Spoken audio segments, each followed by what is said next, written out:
IB Nation, welcome to the Notre Dame Recruiting Hour here on the Irish Breakdown Podcast, coming to you all live on a Monday. Before we get going, if you just hit that like button for me, we already have a great crowd in here live with us. Excited, folks. It's another great week of Notre Dame football and in preparation of getting you guys all ready for Notre Dame on Saturday, taking on Central Michigan Chippewas, which I know a lot of you out there are already rolling your eyes because it's not the premier matchup that most fans would want to see Notre Dame be able to play at home, but it is a home game. And guess what? Your boy is going to be in town for the Central Michigan game as well. So if you are all there, anybody that's visiting South Bend this weekend, if you are there on Friday night, Saturday all day, or Sunday morning, come holler at your guy, right? Let's get some lunch. Let's talk it out. Let's have some drinks when drinks are permitted. It's got to be off the clock at that point, right?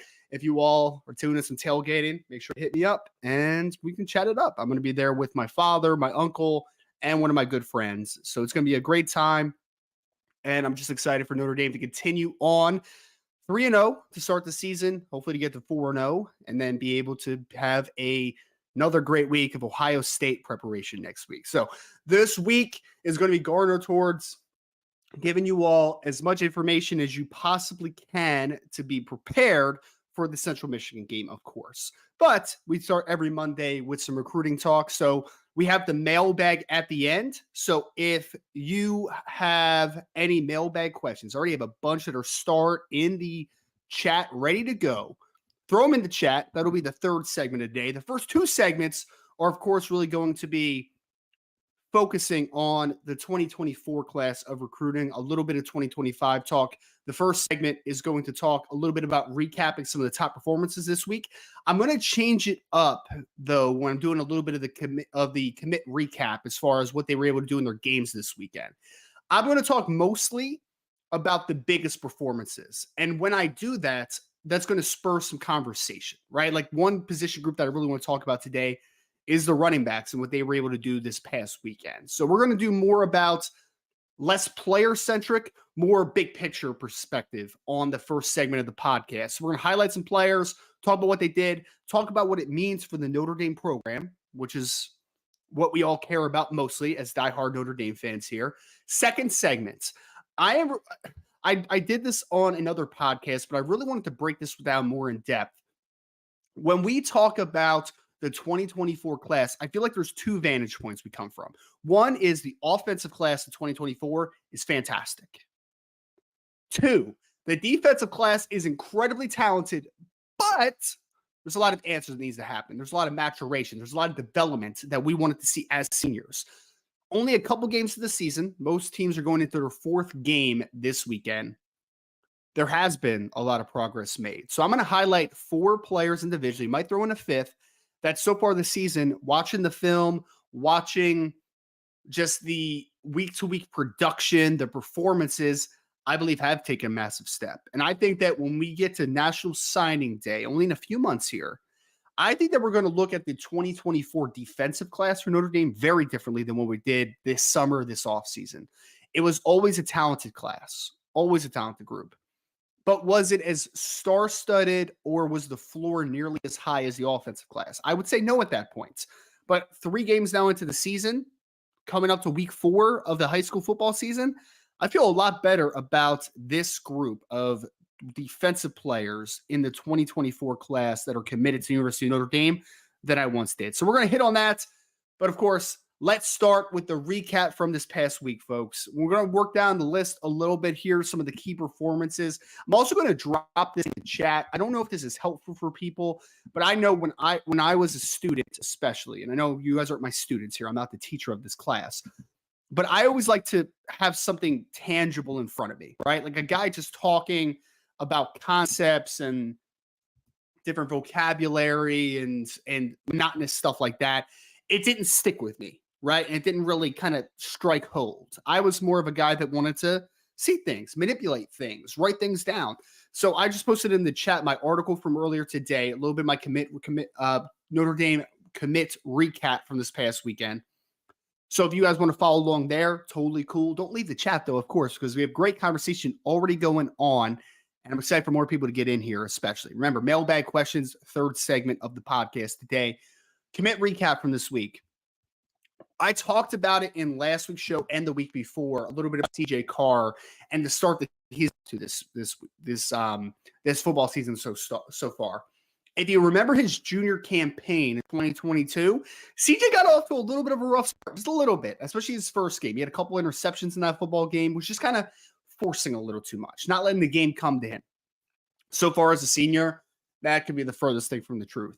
CJ Carr nearly perfect during their 56-0 victory. Of course, I'm talking about the great 2024 quarterback commit out of the state of Michigan. They play Pioneer, and CJ went 13 of 15 for 155 yards, also rushed for another 47 yards on the game, 4 total touchdowns through 3, and ran for another on the ground. And he did all that, folks, only one half of football. So was dominant, CJ Carr, in week number 4. And I don't really want to harp on this one too much, right? Because this is something that we already know.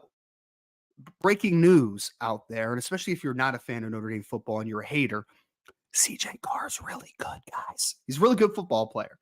And the start that he's gotten off to, I'm excited because I expected him to obviously take a step forward as a senior. You want to see the body continue to develop. You want to see the arm strength to continue to get better and more consistent as he is filling out his frame.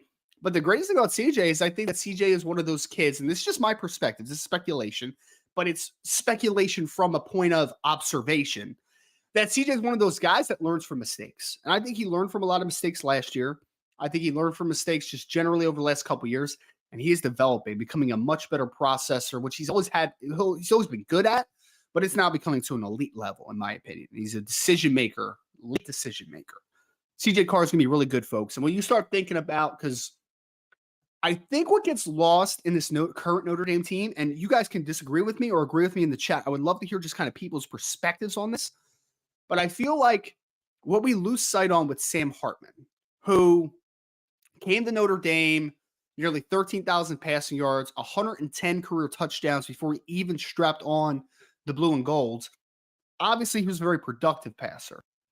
But I think one thing that we missed a little bit, and again, we're only 3 games into the 2023 season, so we'll see how this projects to the Ohio State game, Duke, USC, Clemson, some of the better teams on the schedule. But I think one thing that we lost, or we didn't talk about enough, was Sam Hartman was really good at Wake Forest, but there were a lot of bad decisions that were made by Sam. And it wasn't all his fault. Some of it was crowded pocket, right in that slow mesh. Some of it was offensive line wasn't great at times. Others were a lot of longer developing passing concepts where he's throwing the football down the field. There were some negatives that I don't think that we can overlook personally. But through 3 football games, outside of one poor decision against the Navy, which was nearly intercepted, Sam Hartman has been very clean of a processor so far this year. And I'm going to give a lot of credit to this. And again, if you disagree, please let me hear it in the chat. I would really love to hear some context on this. But I think that what we really lost about Gino Guidugli coming in was that everyone wanted to talk about him developing Kenny Minchie. They want to talk about him developing Steve Angeli. They want to talk about him developing CJ Carr when he gets here in 2024. They want to talk about whoever the 2025 quarterback is, whether it's Bear Bachmeier or it's Deuce Knight or whoever it might be. We've missed the part that Gino Guidugli could have had a big impact on Sam Hartman in 2023.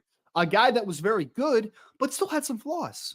A guy that had to completely rework footwork. A guy that had to completely change his process as far as the running game, the ball handling. And it's been seamless. I said it on the recap show this past weekend as far as our post-game show. It has been a seamless transition for Sam Hartman.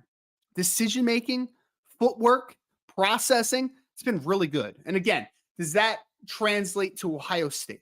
Does that translate to USC, to Duke, to Clemson? Those types of teams, does it? If it does, I think that we have really kind of missed the boat with one part of this, is that Gino Guidugli is best for the entirety of the room, not just for 1 or 2 players. And getting a player like CJ Carr and potentially a Deuce Knight or a Bear Bachmeier or another 2025 quarterback potentially, The fact that he's in Gino Guidugli's hands makes me incredibly positive to where this quarterback room is going to go. Because I don't know about y'all, but early in the game this past weekend, when Notre Dame was struggling a little bit offensively against NC State in that first quarter going into the second quarter, there was no panic on the sideline. They kept cutting to Sam Hartman, Gino Guidugli having conversations. And you could tell that there was just a comfort there, right? Like it just seemed like there was a comfort in understanding that the next play is the most important play. It's the next play. Let's find answers and let's move on. Let's not dwell on the past. Let's be very process oriented. You hear us talk about that all the time. And that's the perspective I got from watching that game. That's what I took away from it. So, yes, CJ Carr is a very talented football player. There's no doubt. CJ Carr, I believe, is one of the best football players at the quarterback position Notre Dame has gotten in the last few cycles. I believe that wholeheartedly. But at the end of the day, it doesn't matter if he's not being developed properly. And Gino Guidugli, again, 3 games in, but he's made a tremendous impact, I believe. I really think he has. I think that he is not only going to get the best out of the younger guys in the room, the Angelis, the Minchis, and so on and so forth. I also think that he's gotten the most out of Sam Hartman so far. And Jared Parker obviously gets a big plus for that as well. The players get a big plus for that as well. Offensive line gets a big plus for that as well. But I really think that we are not giving Gino the credit he deserves. If Sam Hartman has one of these historical seasons with Notre Dame, which he's on pace to have right now, I think we'll look back and yes, Marcus Freeman, Jared Parker, the players around him, they all get a lot of credit. But I really think that Gino Guidugli is a guy that deserves a lot of it as well. And when you're talking about the future development of quarterbacks, CJ Carr, the starting point here, man, get you excited, guys. Get you excited. I just put a post at boris@irishbreakdown.com where I broke down a few of the top plays from Deuce Knight this past season. He's the top quarterback target on the board for 2025. And I'll be very honest with y'all. Someone asked, what's the difference between him and CJ? The difference between him and CJ is the high floor quarterback that's going to come in. And I think there's going to be a little bit of a seamless transition as far as being prepared to play football on the college level. Does that mean he'll start as a true freshman? Not necessarily, but I think that he'll be better prepared than a lot of guys will be to do that, potentially. Deuce Knight is not necessarily that guy right now. But what Deuce Knight is long-term is Deuce Knight, I believe, has the ceiling to be one of the star quarterbacks in college football. I think he has that type of upside. And how is he going to get there? Development. And if he goes to Notre Dame and he becomes that guy, a big part of that is going to be Gino Guidugli. So we hyper focus on recruiting on this show, obviously, for it's recruiting hour, right? But I think that we really need to understand everything that goes into recruiting. We can talk about unofficial versus official visits. We can talk about dead periods, quiet periods. We can talk about needs, numbers, skill sets. We can talk about all that. But at the end of the day, these players, wherever they end up choosing, are going to go to a place, are going to go to a program, are going to go to a coaching staff that is going to need to develop them.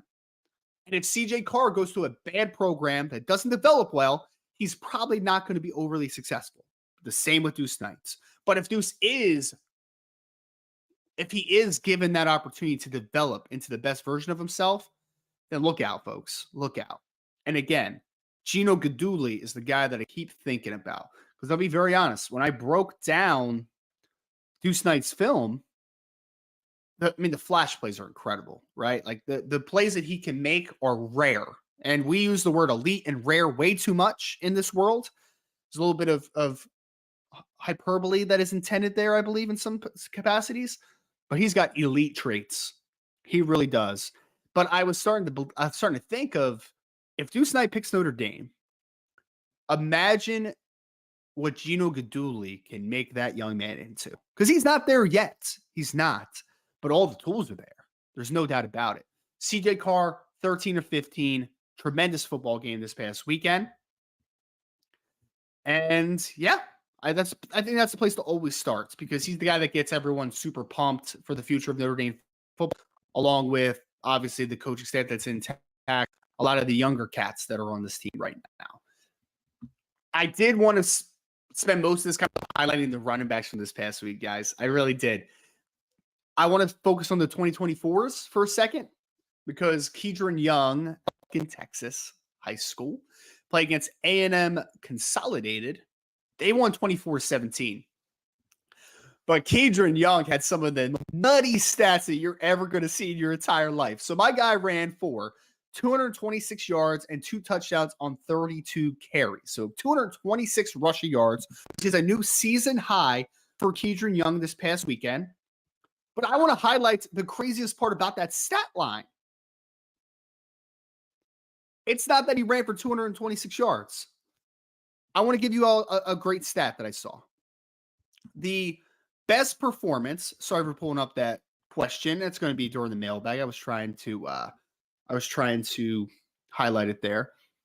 Yeah, and Jason, you're absolutely correct. Aeneas Williams did go off, and I'm going to highlight him in a second as well. Don't you worry. So 226 yards rushing for Kedron Young in this victory. His season high coming into this game was first game of the year against Tyler Legacy, where he ran for 149 yards, which is a great game. 149 yards. Fantastic. Craziest stat, though, is that Kedron Young also ran for 149 yards this past weekend. He just did it in the fourth quarter. 149 of his 226 rushing yards this past Friday, was in the fourth quarter.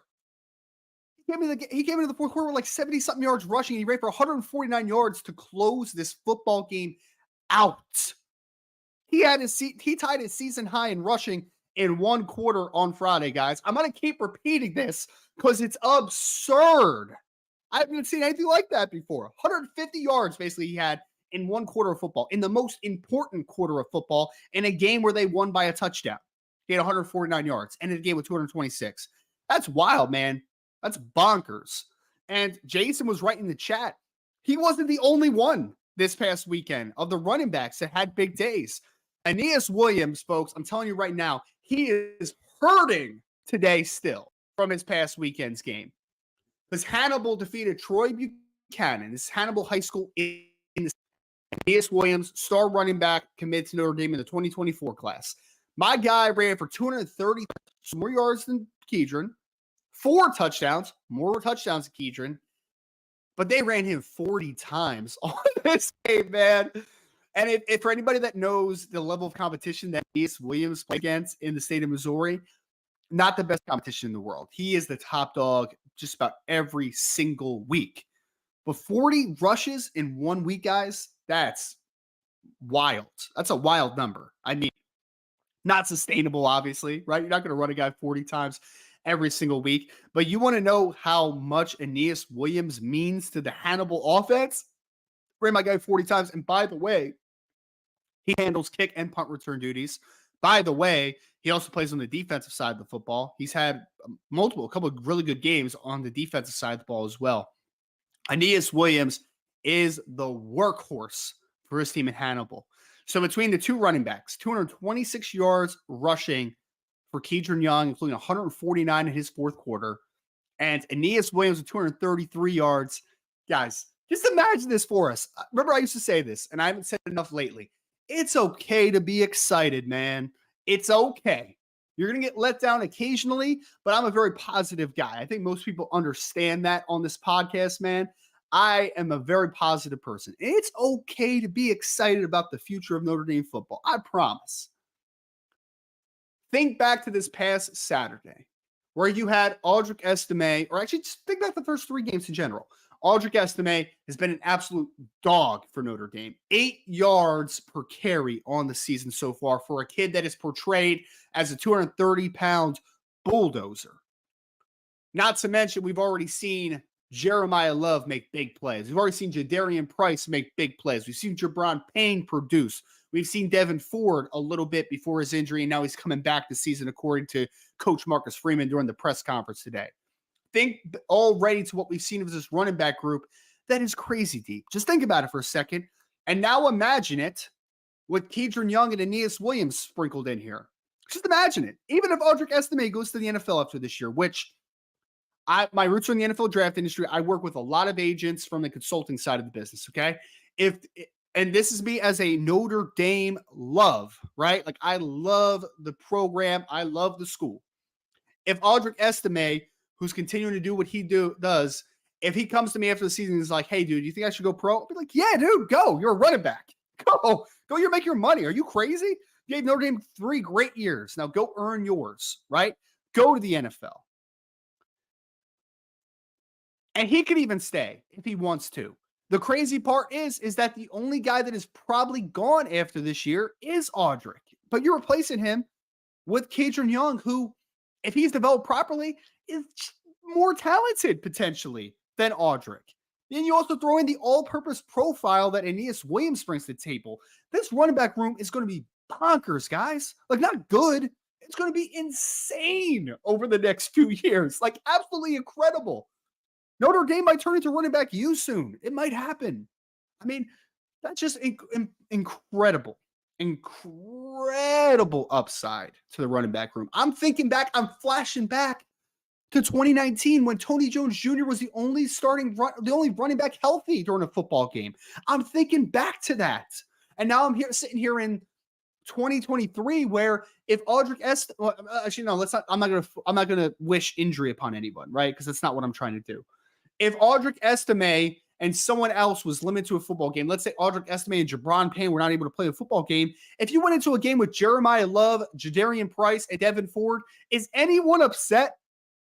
Do you feel bad about the running back room?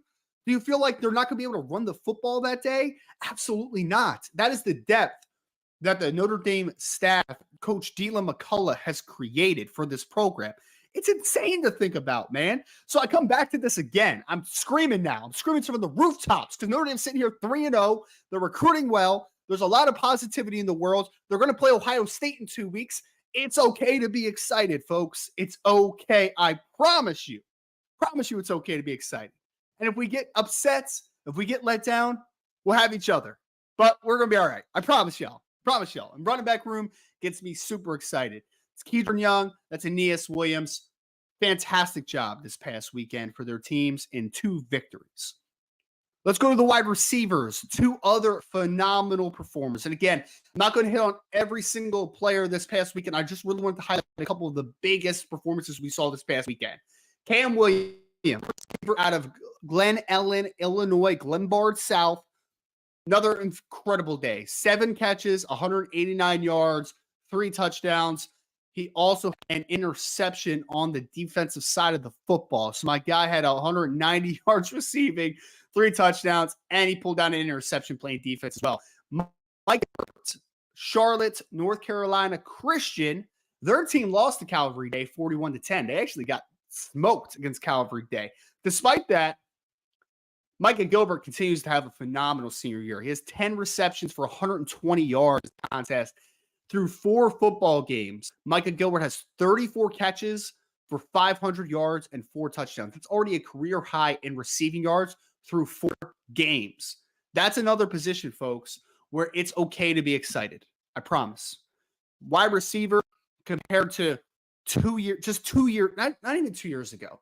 I'll say 1 year ago, where you're sitting there and you're like, if we have 1 or 2 injuries here, we're in trouble, guys. Like, we're not in a good situation.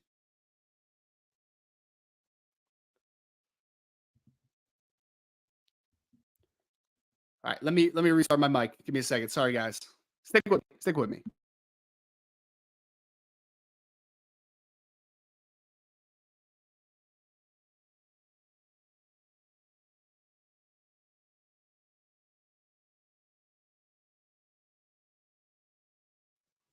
All right, hopefully the mic's a little bit better there. I'm sorry, y'all. I'm sure it's popping just because I'm yelling. It's my apologies. I need to take it back a couple steps. Let me know in the chat if everything sounds good on y'all wavelength. Hopefully it's a little bit better.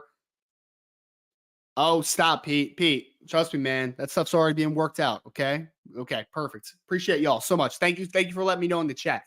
Anytime y'all want to let me know, I really, really appreciate you guys so much on that. Back to Cam Williams and Micah Gilbert. Okay. Cam Williams, 190 yards this past week, 7 receptions, also scored 3 touchdowns, had an interception on defense. Michael Gilbert, 10 catches, 120 yards, has already bested his career best yardage in a season in just 4 football games. One season ago, we were sitting where if Notre Dame had 1 to 2 injuries, stop comparing me to Mel Kiper. I'm about to kick you out, 99 Problems. About to kick you out, man. About to kick you out. We were in a bad situation as Notre Dame fans in the wide receiver room. Now we're sitting here where you have Tobias Merriweather, Jaden Thomas, Deion Colsey, Chris Tyree, Rico Flores Jr., Jaden Greathouse. We haven't even seen Caleb Smith play yet. To think we're in a year where Tobias Merriweather has a slow start to the season, where Deion Colsey comes off a game where he doesn't have a single catch, where Jaden Thomas doesn't have a single catch, and Notre Dame was still able to throw for 4 touchdowns last week. Think about that. Just a year, guys, and it's not just Sam Hartman. I know we want to give him all the credit, and he deserves a lot of it. There's no doubt. But we also need to remember, like, this wide receiver group has been completely remade over the last 2 years. Completely remade. Chancey Stuckey needs I didn't even mention Braylon James. I haven't seen as a true freshman either. You're right. You're 100% right. So we haven't even seen Braylon James and Caleb Smith, what impact that they could bring to the table. That depth has just completely made a complete 180 from a year ago. Chancey Stuckey deserves a lot of credit, not only for developing the player in his room. We've already seen what he's been able to do with Jaden Thomas in a short amount of time. We saw what he's been able to do with Chris Tyree, who made an offseason transition to wide receiver. We saw how he was able to get a couple of the freshmen ready to go, how Deion Colsey came out of the gate a lot stronger than he did last year. It's awesome, right? It's fantastic. But I think the best is still yet to come. I think it's the best still yet to come. Why? Because Cam Williams might be the best of the bunch. He may end up being. And we're going to talk all day about how good Cam Williams is. And for very, very good reason. Very good reason. And we're going to forget about Micah Gilbert and Logan Saldate. We're going to forget about them as a collective. I'm telling you all right now, Micah Gilbert has been a dog as a senior. He's been really good. Logan Saldate's team had a slow start this past week, but 2 previous games, 6 receptions, 171 yards, 2 touchdowns. The week after had another 6 catches, a touchdown. He's a really good football player, man. So this 2024 group now coming into this wide receiver unit at Notre Dame, again, I'll say it again. I'm going to say it a lot this show, I think, because I woke up in a good mood this morning, man. I did. Woke up in a great mood. Notre Dame's 3-0. They have a good chance to be a really good football team in 2023. It's okay to be excited. It's okay. A lot of that is the wide receiver group. A lot of it. Tremendous starts to the season for Mike Gilbert, Logan Saldate, and of course, Mr. Cam Williams. Jack Larson, Charlotte Catholic also had a touchdown in their victory over South Mecklenburg this past weekend. The offensive linemen did their thing. Not as much to highlight there, obviously. Hamilton Southeastern had a nice victory over Fishers, Indiana. That's Styles Prescott team. They ended up winning 35-34 in overtime. That was a pretty follow. Got to actually catch a few of the highlights from that one. Peter Jones and Malvern Prep out of Pennsylvania. They continued their streak. Started off the season now 2-0. Defeated Del Barton 20-17. Defensively, we saw some good results from Bryce Young with six total tackles this past week. He's had 4 tackles for loss, 3 sacks already on the season through 4 games. Logan Thomas field goal blocked an extra point in their victory. Lakewood St. Edward out of Ohio defeated Elder 34-33, where Logan Thomas blocked an extra point. So we know, quick math, it means that they won by a block the point, which is a very good thing to see. I wanted to highlight the most on the defensive side of the football. Not the most, but I wanted to highlight this player exponentially because he's continued to have a great season, man. That's Sean Sevillano out of Clearwater, Florida Academy International. They lost to Benjamin High School 27-21. But I wanted to highlight the day that Sean Sevillano had because he puts up video game numbers. Like, I feel like if you created a dynasty mode in Madden and you were playing against on rookie mode, these are numbers that you would be able to put up on defensive line. Sean Sevillano had 10 total tackles in their loss, 27-21 to Benjamin. 10 total tackles, 8 tackles for loss. 80% of this man's tackles during this football game, in which he had 10 tackles, were tackles for loss, and he had 2 sacks. On the season, guys, I want to say these stats because this was wild. In 4 football games, Sean Sevillano has 40 total tackles, 23 tackles for loss, and 6 sacks. Coming off a year where he had 50 tackles for loss and 22 sacks. And I think that his numbers will be a little bit down compared to that, but it's also because Sean Sevillano has been playing a lot better teams this year. And despite him playing better teams like Miami Palmetto, he is still putting up just wild numbers. 23 tackles for loss and 6 sacks in 4 games. 23 tackles for loss and 6 sacks in 4 games. Sean Sevillano has been off to a great start as a senior, which we shouldn't be surprised from the box score perspective, but I think it's more about he's playing better competition and he's still producing at that type of level. I also had a little film breakdown of Sean Sevillano on the message board at boards@irishbreakdown.com. So you should go check that out. I thought it was pretty fun piece. I got some pretty good feedback on it. So make sure you go check that out.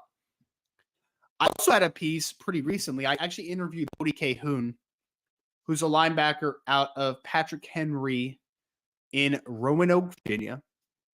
6'6", 220-pound linebacker. Was originally committed to Ohio State as a lacrosse player.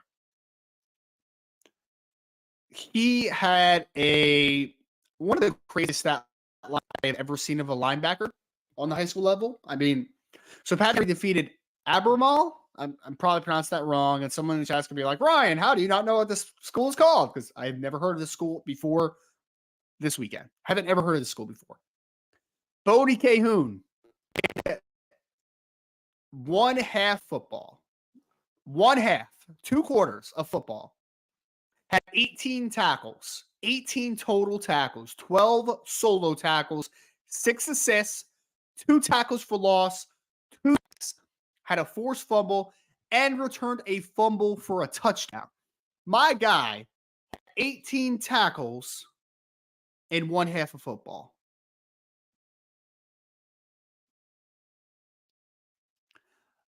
I've never seen anything like that before, guys. I've never seen anything like that. My guy was literally on pace for 36 total tackles in a football game. I've had someone send me some of his film already because his film hasn't been published publicly yet, but he looks good. He looks really good. He looks a lot more instinctive. He looks like he is putting it all together. A guy that was a former safety for his high school, now playing linebacker. I really like Bodie Cahoon a ton in this Notre Dame defense potentially.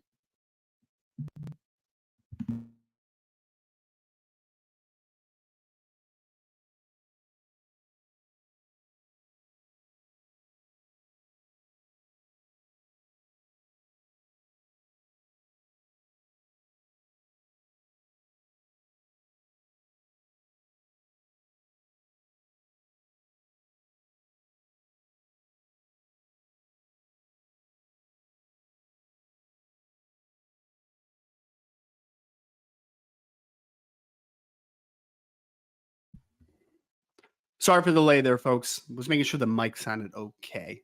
Let me know if it sounds a little bit better now. I saw someone said that it was popping a little bit in the chat, so I apologize about that.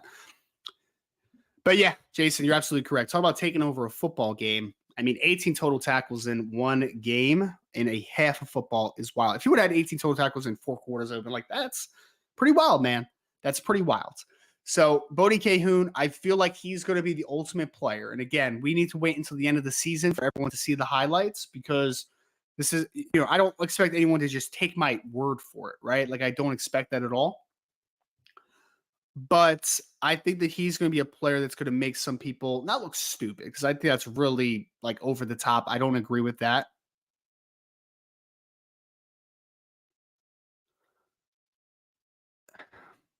Sorry, I'm just reading the chat.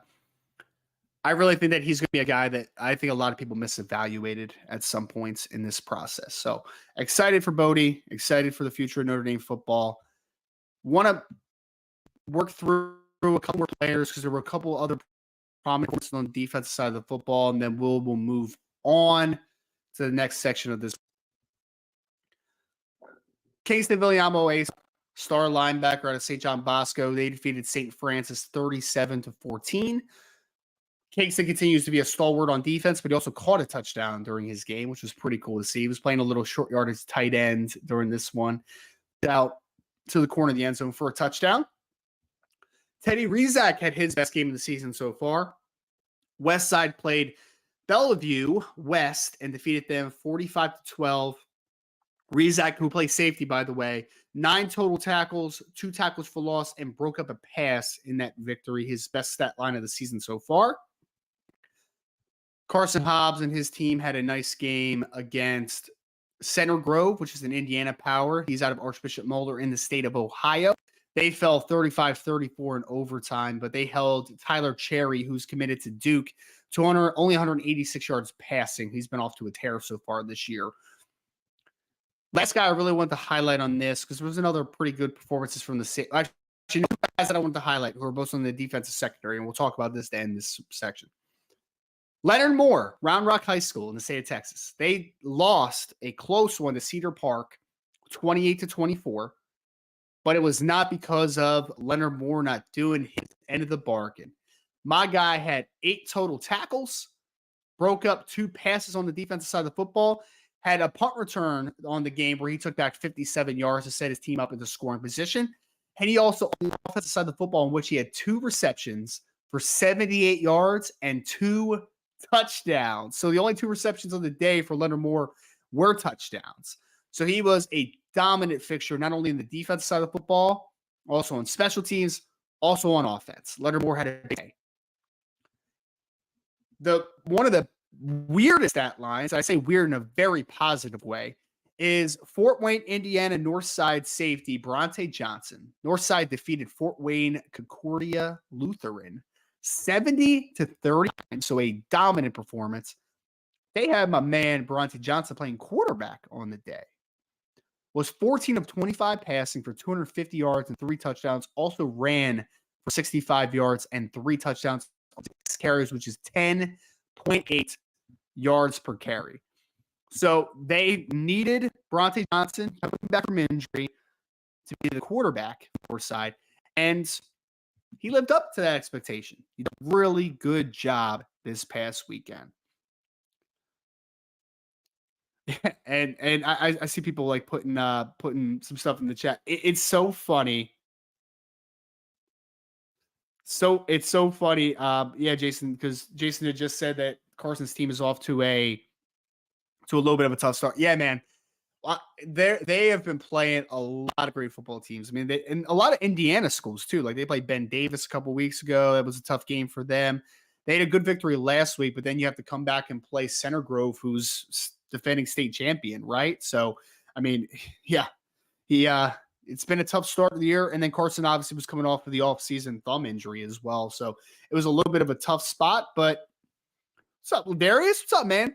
But Carson has endured and still been moving forward, obviously. So it's been nice to see the positivity and the positive streak that they've been on as far as being competitive. I think that they'll break through over the next few weeks, because they're getting used to playing those types of teams each and every week. So yeah, it's been a little bit of a tough start, but I really want to end this conversation, guys, talking a little bit about the secondary. It was great to see Bronte Johnson back healthy and performing, even though it was at quarterback, which he's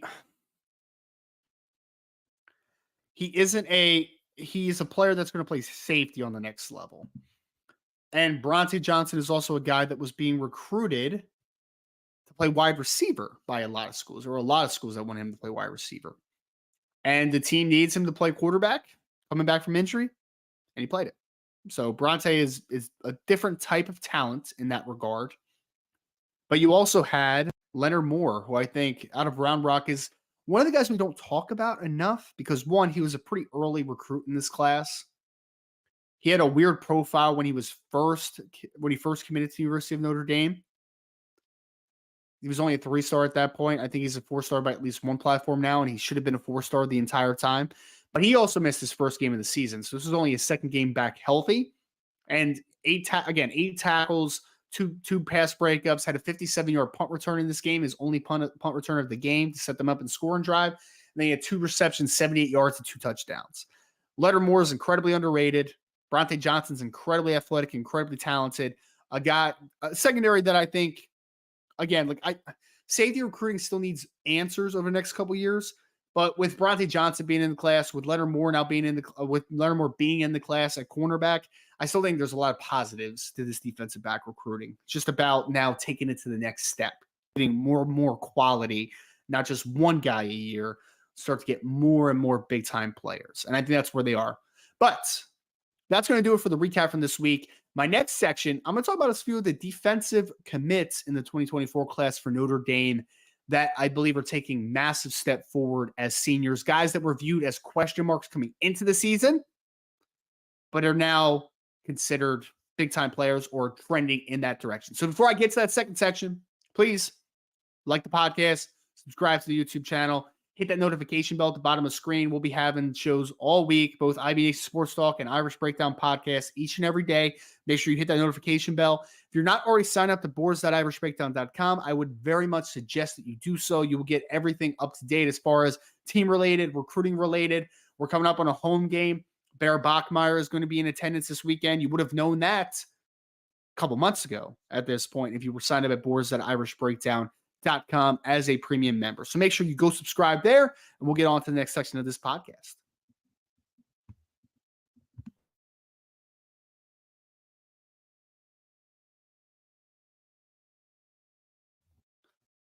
Oh, man, I just realized that Ladarius Martin is in here. Ladarius, I apologize.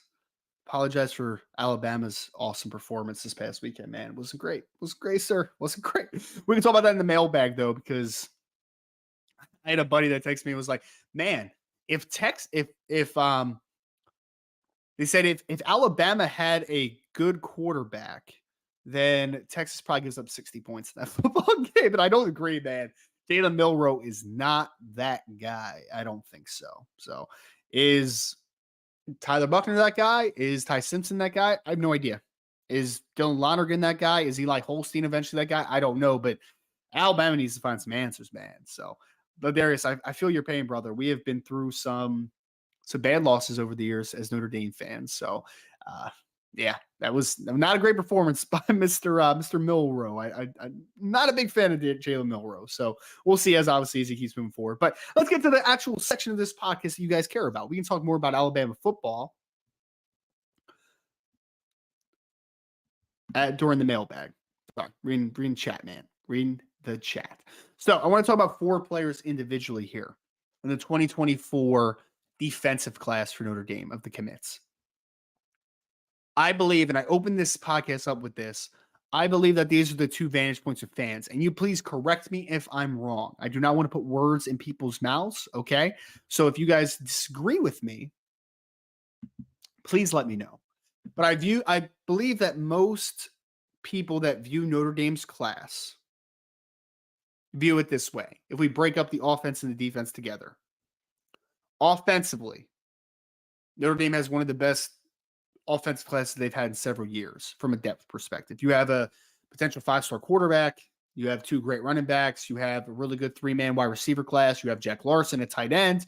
You have 3 offensive linemen. And if you get Gerby Lambert to commit to Notre Dame, then that offensive class is about as good as you could have hoped for if you're Notre Dame. About as good as you could have hoped for. On the defensive side, though, it's a very different story, in my opinion. The way I perceive the defense, and correct me or actually tell me if you saw it any differently, it's the same, whatever in the chat. But the defense for me was viewed as that is a very talented group. It's very long, very athletic, a lot of raw tools, but you might lack a ton of high floor players that are going to come in and be ready to play for you, right? There were a couple linebackers that Notre Dame has in the 2024 class that were viewed as developmental guys. There were a couple defensive ends in the 2024 class that were viewed as developmental guys. There were a couple safeties in the 2024 class that were viewed as developmental guys. There's a cornerback in the 2024 class that was viewed as developmental guys. And of course, not every question is going to be answered, especially early on in this season. But through 3 games, I feel like there has 4 players that have really stood out to me as far as being big risers in the 2024 class for Notre Dame. Guys that I think are really taking a massive step forward and becoming now more than just potential, right? We use that so much. They are now becoming what I believe to be a very good defensive class if they continue to trend in the right direction. If they just stop trending, then this is a moot point. It doesn't matter. But the senior seasons, I believe, are showing that there may have been some really good evaluations by the Notre Dame staff. And I want to start on at defensive end with 2 guys in particular. We'll break both of them down. One is Bryce Young, who's out of Charlotte Christian in the state of North Carolina, the son of Bryant Young. The other is Logan Thomas, and I'm just sticking with defense today. It's Logan Thomas, who is out of now St. Edward in Lakewood, Ohio, was formerly out of the state of Texas.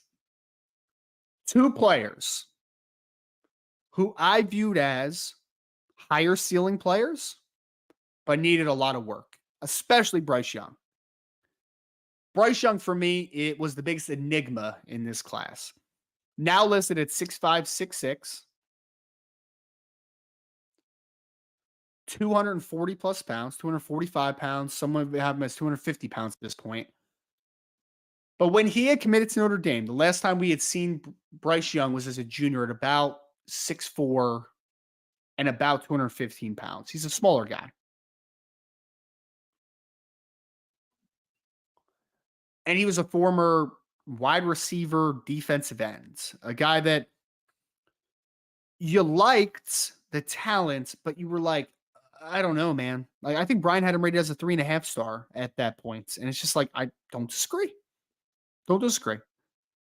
His film was not, to me, incredibly impressive. I saw flashes, right? And flashes are cool. But at the end of the day, it wasn't quite a guy that I would jump out of my seat for, right? But through now 3 football games, I am jumping out of my seat for Bryce Young a little bit. 4 football games, excuse me. They played 4 because they played week 0. He's just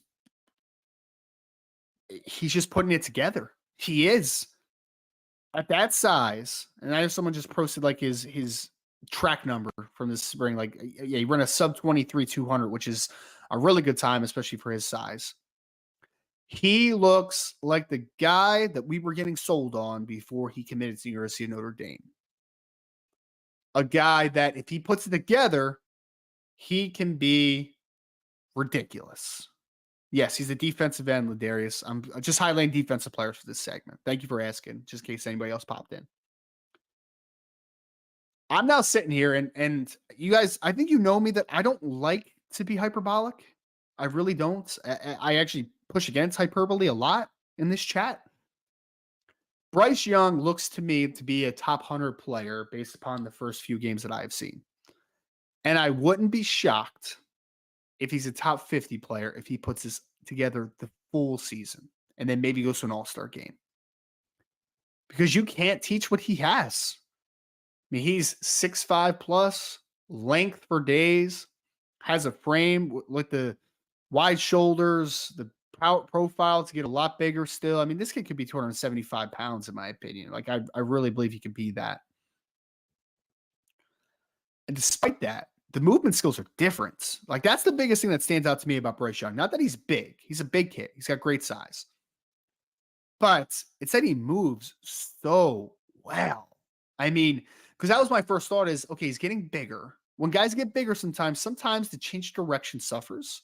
Sometimes they get a little tight. Sometimes they become a little bit more linear than maybe they were when they were lighter weights. That happens. Hasn't affected Bryce Young. One of my favorite plays of Bryce Young, it was either the first or second game of the season, was he was doing an outside pass rush as the defensive end.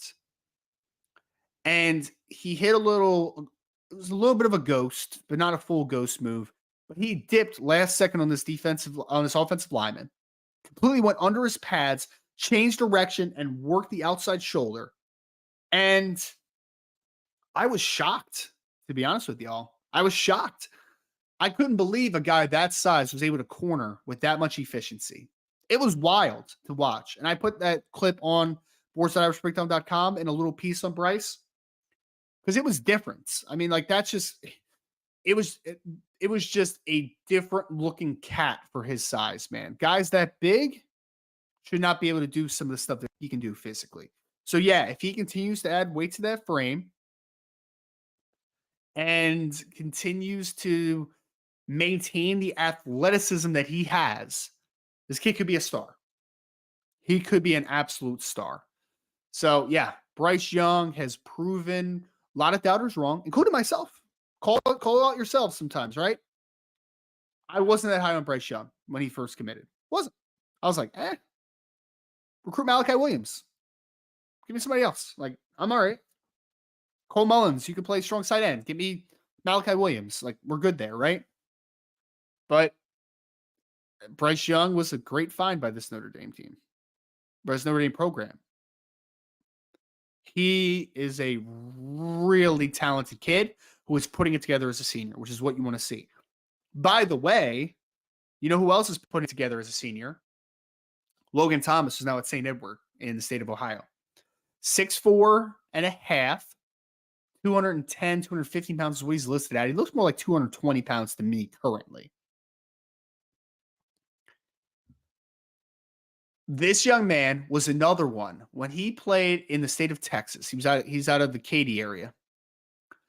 If you saw his junior film, he was asked to do a lot for his team in the sense that they played like a 3-4 system where he was dropping in space, coverage, playing, working the outside shoulder of tackles. But more often than not, he was being used kind of how a Viper in Notre Dame system is used typically, as far as using the versatility, right? A guy that can drop in the coverage, a guy that can set an edge, a guy that can play stacked on the second level at times. But I didn't know what type of pass rusher Logan Thomas could be. I knew he was a good athlete, and because then you see his track numbers and you're like, yeah, my guy's a good athlete. He definitely is. But is he a big time pass rusher? That was a question. I know he's a good football player, but is he a big time pass rusher? And I mean, if you talk to his coaches at his previous school before he transferred, they would even tell you he's a raw football player. He wasn't ready. Wasn't ready at all. Logan Thomas has looked very good at St. Edward so far because they're asking him to do one thing, to get after the quarterback and to be a difference maker in the backfield. He's not dropping into space a ton. He's not playing stacked. He's playing on the edge, taking the shackles off and telling him to go. And I still don't think he has a pass rush repertoire. Like, I don't think that he has much out of a long arm and a speed rush. But that's okay. Because you know why? Because he's got the traits to work. Because that's what Al Washington and some of these coaches are paid the big bucks for. To work with those types of guys and get him ready to go. But at the end of the day, you can't teach 6'4.5", long arms, and twitched up. You can't teach that. Logan Thomas has similar to Bryce Young, different package, things that you cannot teach. You know, in the scouting world, I call it the teachables versus the unteachables. I can teach Logan Thomas pass rush moves. I can teach him to play with his hands better. I can teach him to anticipate snap better. I can't teach him, though, to be long and explosive. I can't teach him that. You can increase explosiveness, but you can't create it, if that makes sense, right? Like you can't do that. He's very, very talented. And if they continue to grow, we are going to look back at this class and be like, dang, that dude that class ended up being difference makers, right? Because I look at it and I say, the 2023 class of Brennan Vernon, Boubacar Traore, and that's really it because Armel Mukum is now 280 pounds. He's playing inside. Those guys are toolsy, but they were not high floor players. They were guys that are going to need time.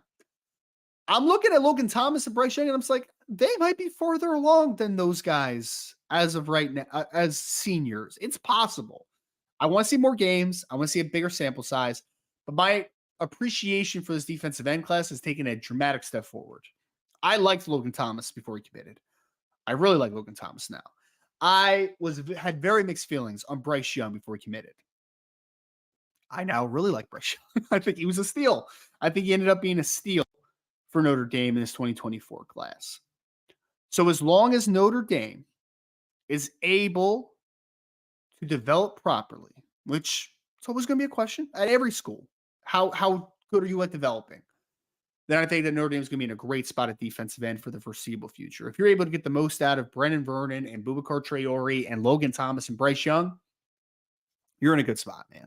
You're in a really good spot. You really are. So I like what I've seen. And that didn't even count Cole Mullins, who we haven't seen this season so far because of a leg injury. So defensive end, I think, is going to be a good spot for Notre Dame moving forward. So that was the first guy first two guys that I wanted to mention, defensive ends in the 2024 class for Notre Dame. Wanted to move to the second level of the defense now. Wanted to talk Bodie Cahoon, linebacker out of Patrick Henry High School. I'm going to portray a opinion. Again, I want you all to dispel it or agree with it in the chat if you are live with me right now. Bodie Cahoon was viewed as this. Bodie Cahoon was viewed as pretty talented, raw, and not a guy most people wanted Notre Dame to push for. That's how he was viewed, in my opinion.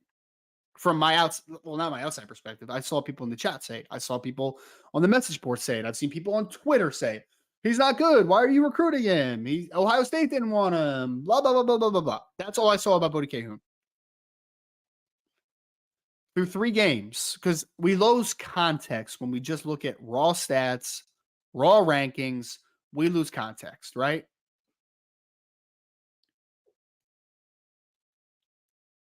The real context is that Bodie Cahoon had played 5 football games at linebacker heading into the 2023 season.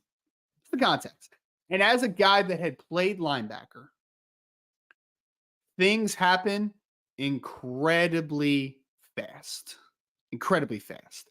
Especially for a young man, Bodie Cahoon, who had played safety previously for Patrick Henry.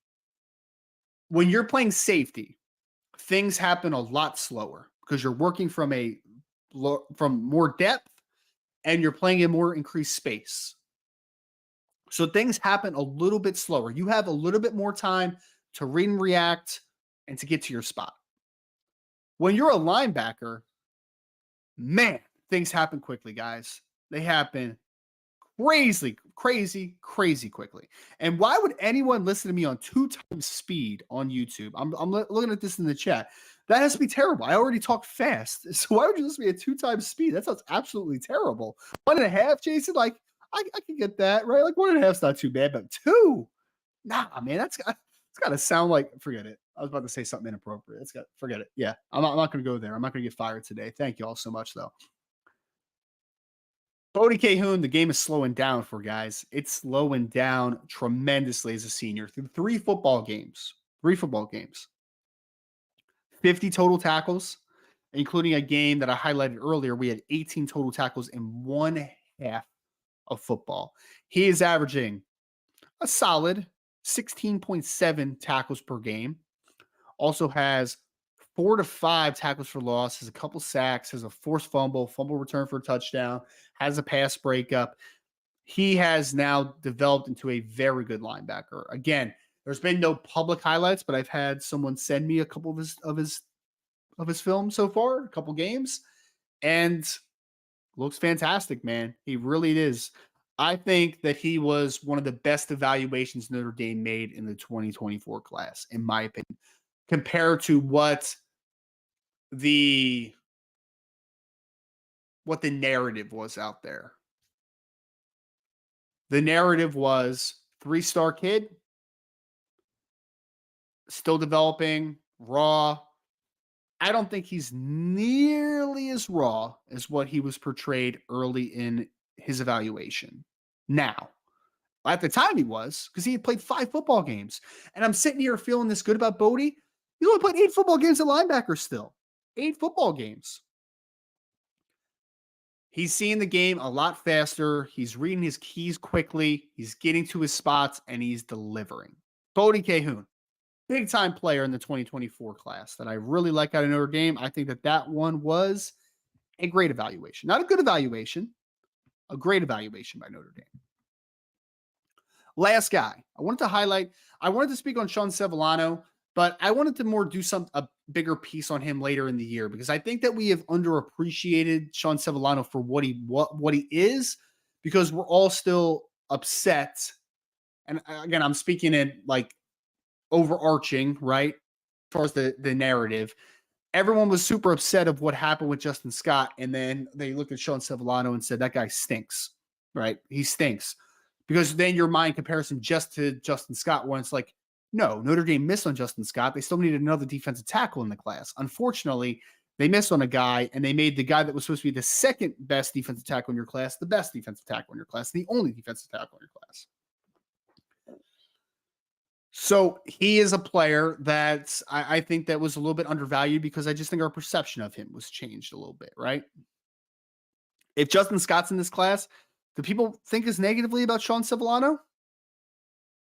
I don't think so. I think that they think, wow, that's a nice defensive tackle to pair with Justin Scott in the future. A guy that can allow Justin Scott to play 3-tech, and then Sean Sevillano's your nose, and then you feel a lot better about it. But unfortunately, just the situation we're in just hasn't developed properly as far as the players that you have gotten and how what the fit makes sense. Like it's just very unfortunate that the perspective has changed a little bit. And Big Jim said that he was more upset about the Owen Wafle situation. Big Jim, I get that. I get that. Like I was high on Owen Wafle. I haven't seen Owen's film yet, so I don't know how I can compare him to Sean right now as far as what he's putting on film as a senior. But I definitely get that. I mean, in hindsight, right? But hindsight is 2020. You should have kept Owen and gotten Sean Sevillano. Then you would have been like, okay, it's all right. Still not as good as it could have been, but like it's still better, right? But I really wanted to highlight as my last guy. I didn't want to harp on Sean because I wanted to break down Sevillano later, kind of a more in-depth individual piece. Last guy I wanted to hit on was Tabron Benny Powell out of Lakota West in the state of Ohio. Another weird recruitment. We knew at the time safety recruiting was not going great. When Tabron Benny Powell committed to Notre Dame had a commitment from Kennedy Urlacher. They had a silent commitment from Bronte Johnson, but from a fan's perspective, you didn't know that yet. You knew that you were in a good position for Bronte, but like you didn't know at that time that he had silently committed to Notre Dame. So from the outside perspective, it was Kennedy Urlacher, and then what's going to happen next? Like we're not sure, right?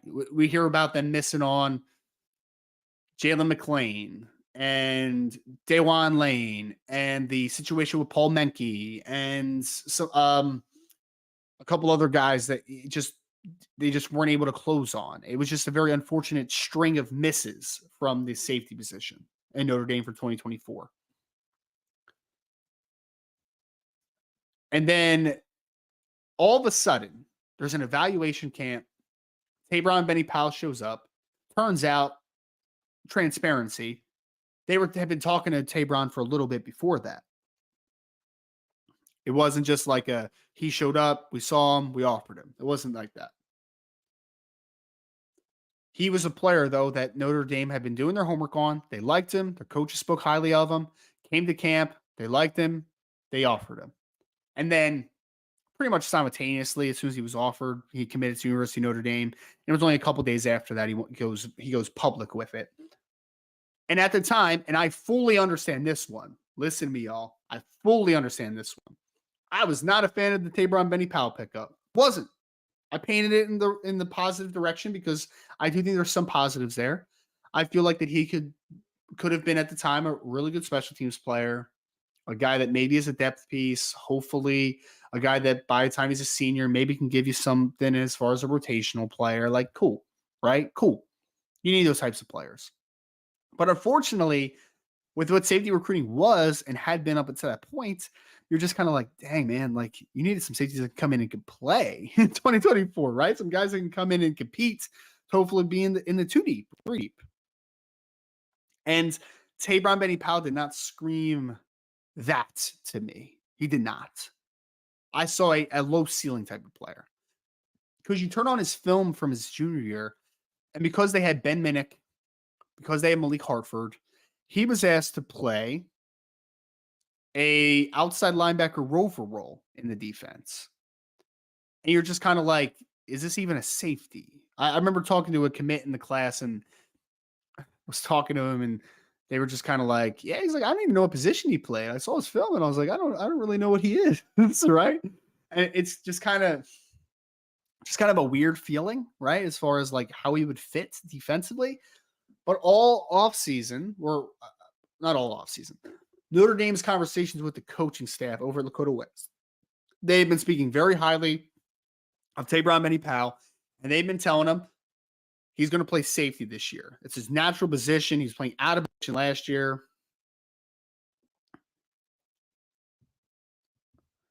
And you're going to kind of get a more of a clear understanding of what he is as a football player in 2023. In 2023 season.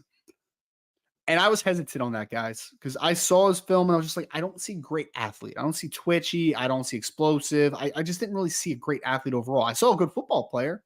Saw a physical, guy that'll hit, guy that'll come downhill. That's cool. I can get on top of that. Like, I'm great. That's awesome.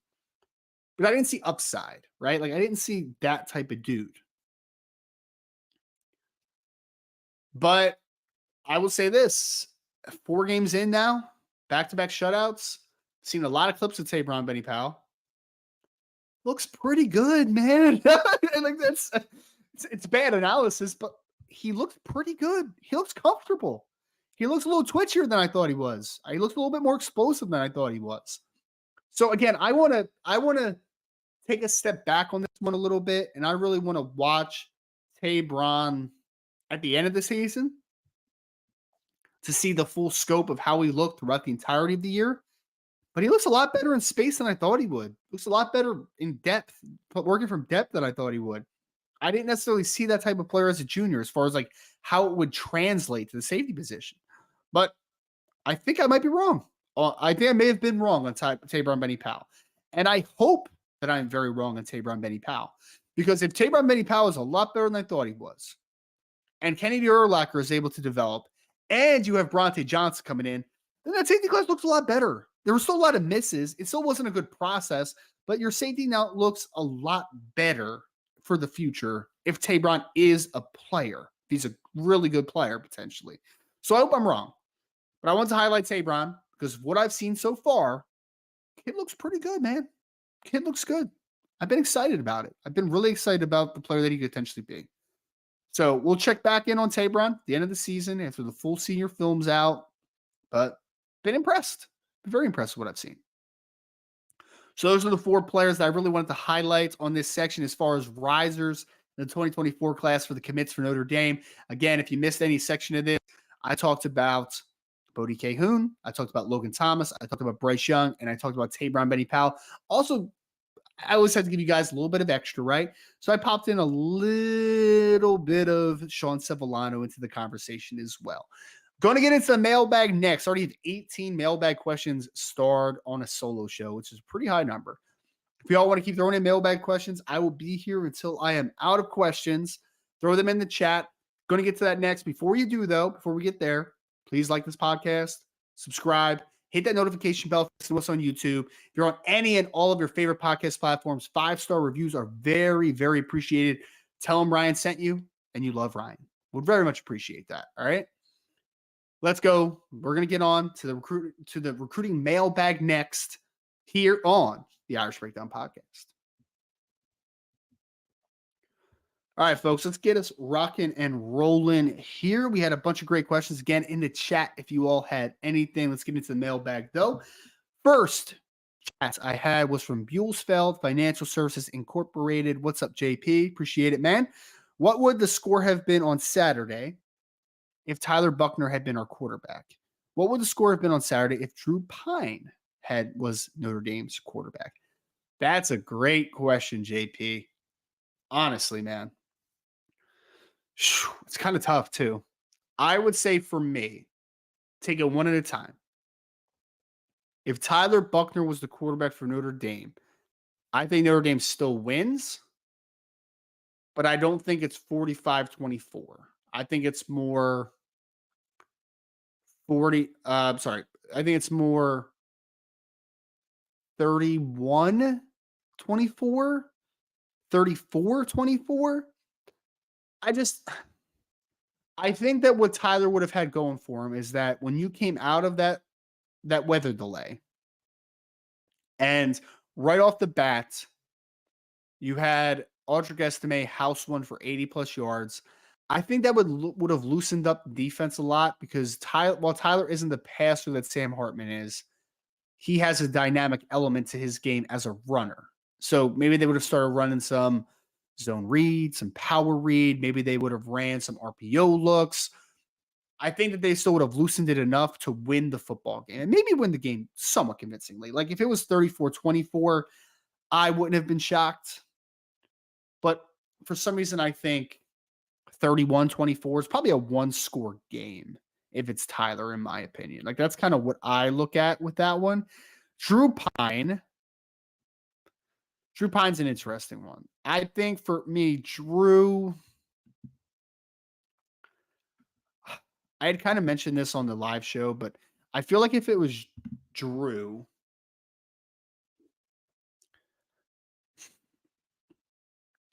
I think you might have lost the game if you had Drew Pine as your quarterback. Did you have a chance to win? I think you would have had a chance, but I think it's more like a 27-24 game.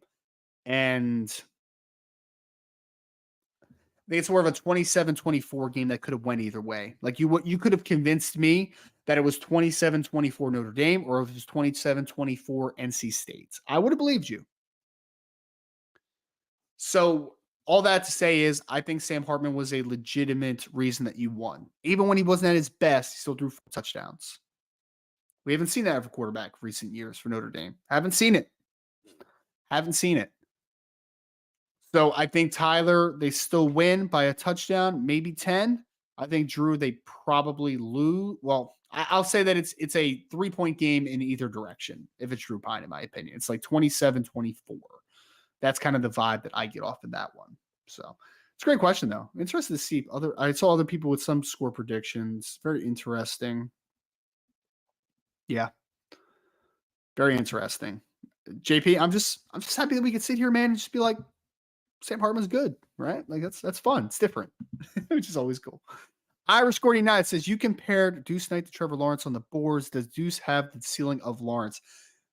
IGK, do not put words in my mouth. I said his frame and the ability to absorb contact despite being skinny was the same as Trevor Lawrence. I did not compare him to Trevor Lawrence. I hope you all didn't get that out of that post, IGK. You just saw the name Trevor Lawrence. You just saw it highlighted. You're like, oh, Ryan thinks he's Trevor Lawrence. No, man, I didn't say that. I think the similarities there are both long, both very skinny right now, slender frames. But the one thing about Trevor Lawrence, which was different, was I especially remember this in like 2018 when Notre Dame played him.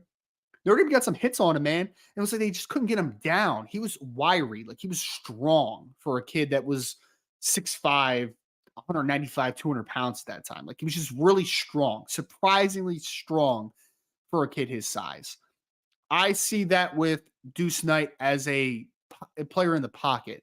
There was one play against IMG Academy that I highlighted on the message board. We broke like 4 tackles in the backfield, breaking off of tackles, bouncing off of dudes. It was just different, right? And you expect a guy that's that, I don't want to say frail, but that skinny, that slender to not be able to withstand contact.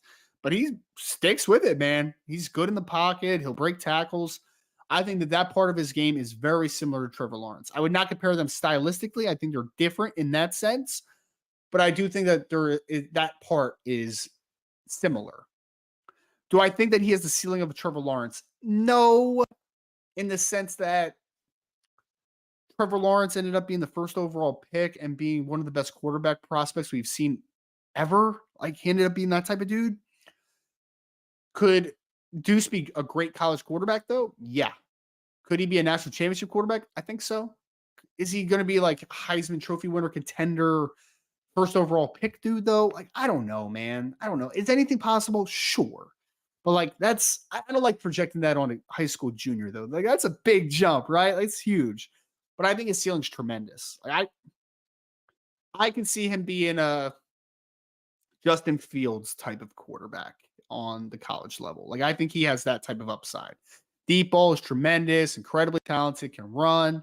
There's a lot of good things about him, but I stay away from comping guys to players that are going to be, generational type of talent. And we use the word generational a little bit too much at times, but Trevor Lawrence was generational. He was. I mean, that kid was different. He came in as a true freshman and won a championship and just, yeah, it goes first overall, is now leading an NFL franchise, considered one of the best draft. There was an argument if he was the best quarterback prospect since Andrew Luck, maybe since John Elway. Like, that conversation happens, right? And for good reason, because he was very, very talented. IGK also had a question, which I just wanted to bring up because I know a lot of people have been asking this, and I just want to kind of hit on it real quick. Is Deuce playing football this season? I don't know anything about high school football transfer rules. So I know that the offseason transfer rule is 30 days, right, from enrollment. In season, I'm not sure if it's still that 30-day rule or if it's just sit out the season. Like, I'm not sure how that works. So to be honest with you, I haven't gotten clarification yet. What I can tell you is that he's back at George County. So he transferred from George County over to Tennessee to Lipscomb Academy. He's back at George County. So is he going to be able to play this season? I'm not 100% sure. But as soon as I know, I will update you. And it's probably something that'll be on the message board. And I know you're on the message board, Irish Gordy, not. So you're good to go here. Just for anybody else out there that's wondering the same question, I think there's a little bit that still needs to get figured out with that whole situation. So it's just been kind of weird. Been a little weird. You don't usually see guys transfer in the middle of a season. It's a little bit different.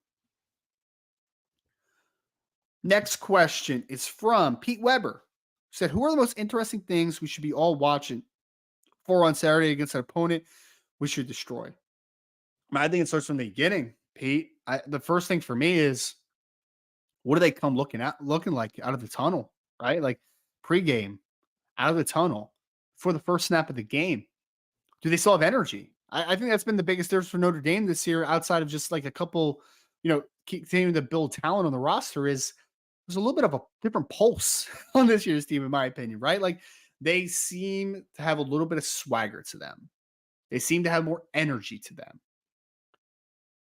And I really think that they just have kind of been reborn a little bit. Like, it's a little cliche, but I think they've been reborn. They look like a different football team, a different program, a different style, a different attitude. It looks different. And that's one thing that you'll be able to get before the game even starts, right? Like, I'll be there on Saturday. So one of the best things that I'm going to be looking out for is, what does pregame look like? When they're coming out of the tunnel, how are they all juiced up? Are they juiced up? Do they lack that juice? That's where leadership and coaching obviously comes in. They need to be laser focused. Because, you might have some sloppy moments, and I'm sure there's going to be some, I'm not sure. There are 100% going to be some bad reads. There's 100% going to be some bad assignments. That stuff always happens, right? Like, I used to tell my kids that I coached, you're going to make mistakes, make them fast mistakes. Every single week, it's going to happen. You're never going to be perfect. For me, though, do they want to play ball, though? Like, we've seen some games where it's like, I don't know if they were really wanted to be there that day, right? Like, I don't know if they were locked in. I want to see if they're locked in. That's the biggest indicator for me. How does that transcend into the game? Crispness, right? Like, offensively, are we getting out of the huddle in a quick pace? Are we getting up to the line? Are we assignment sound for the most part, alignment perspective? And defense, are we flying around? But I think that all kind of spurs off of that swagger, that energy. That's the biggest I think has been missed in some of these games against quote unquote inferior competition. Is that players want to or don't want to be there? Can you get that juice going? I think you're going to be able to. Because I think that Notre Dame's 2023 version of themselves, I think it's a very unique team because I think there's a lot of experience in certain areas, but I also think there's a really good. I really think that Notre Dame has a really good balance between experience and juice from their young kids. I think that together is going to really be able to help them get ready to play this football game against a team that isn't great, that isn't very good. I mean, I've watched film on them already, guys. They played against New Hampshire last week. And for people that don't know, I am an FCS voter for the FCS stats poll, top 25 poll. That's FCS football. And New Hampshire's a really good team. They were already in my top 6, I believe, in the 2023 season. Good football team for their level. They took Central Michigan down to the wire, man. It was 45-42 in which the quarterback, Max Brosmer from New Hampshire, threw for nearly 500 yards.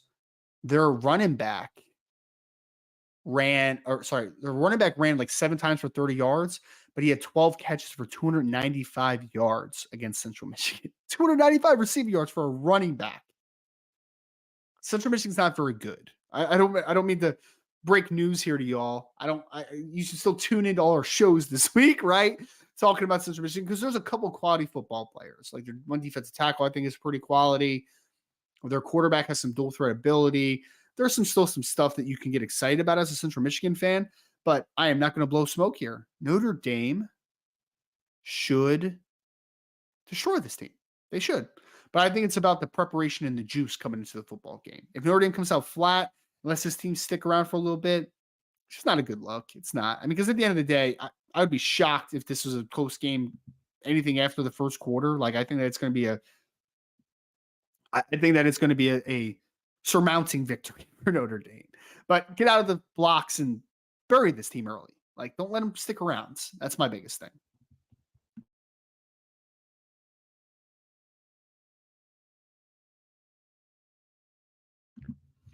Another thing, with as much Wawa iced tea as I drink on this podcast, I really need to get a sponsorship. So if anybody out there at Wawa is listening, hit me up at Rise and Draft on Twitter, and we can talk some business. All right.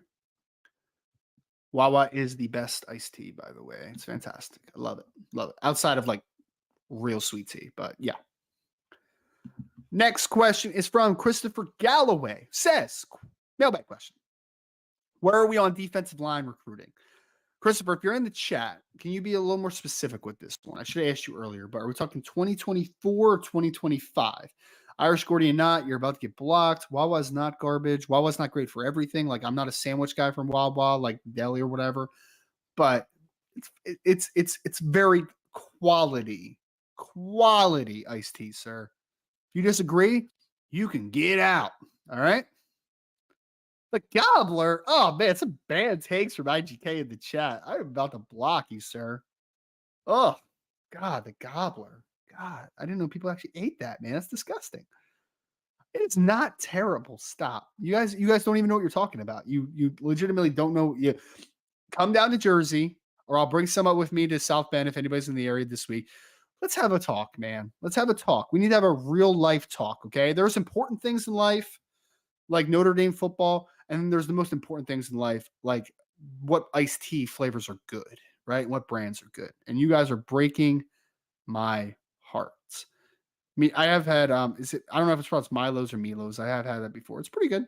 It's pretty good, Jason. I don't dislike it, but I do like Wawa better. So we can have a conversation about it though.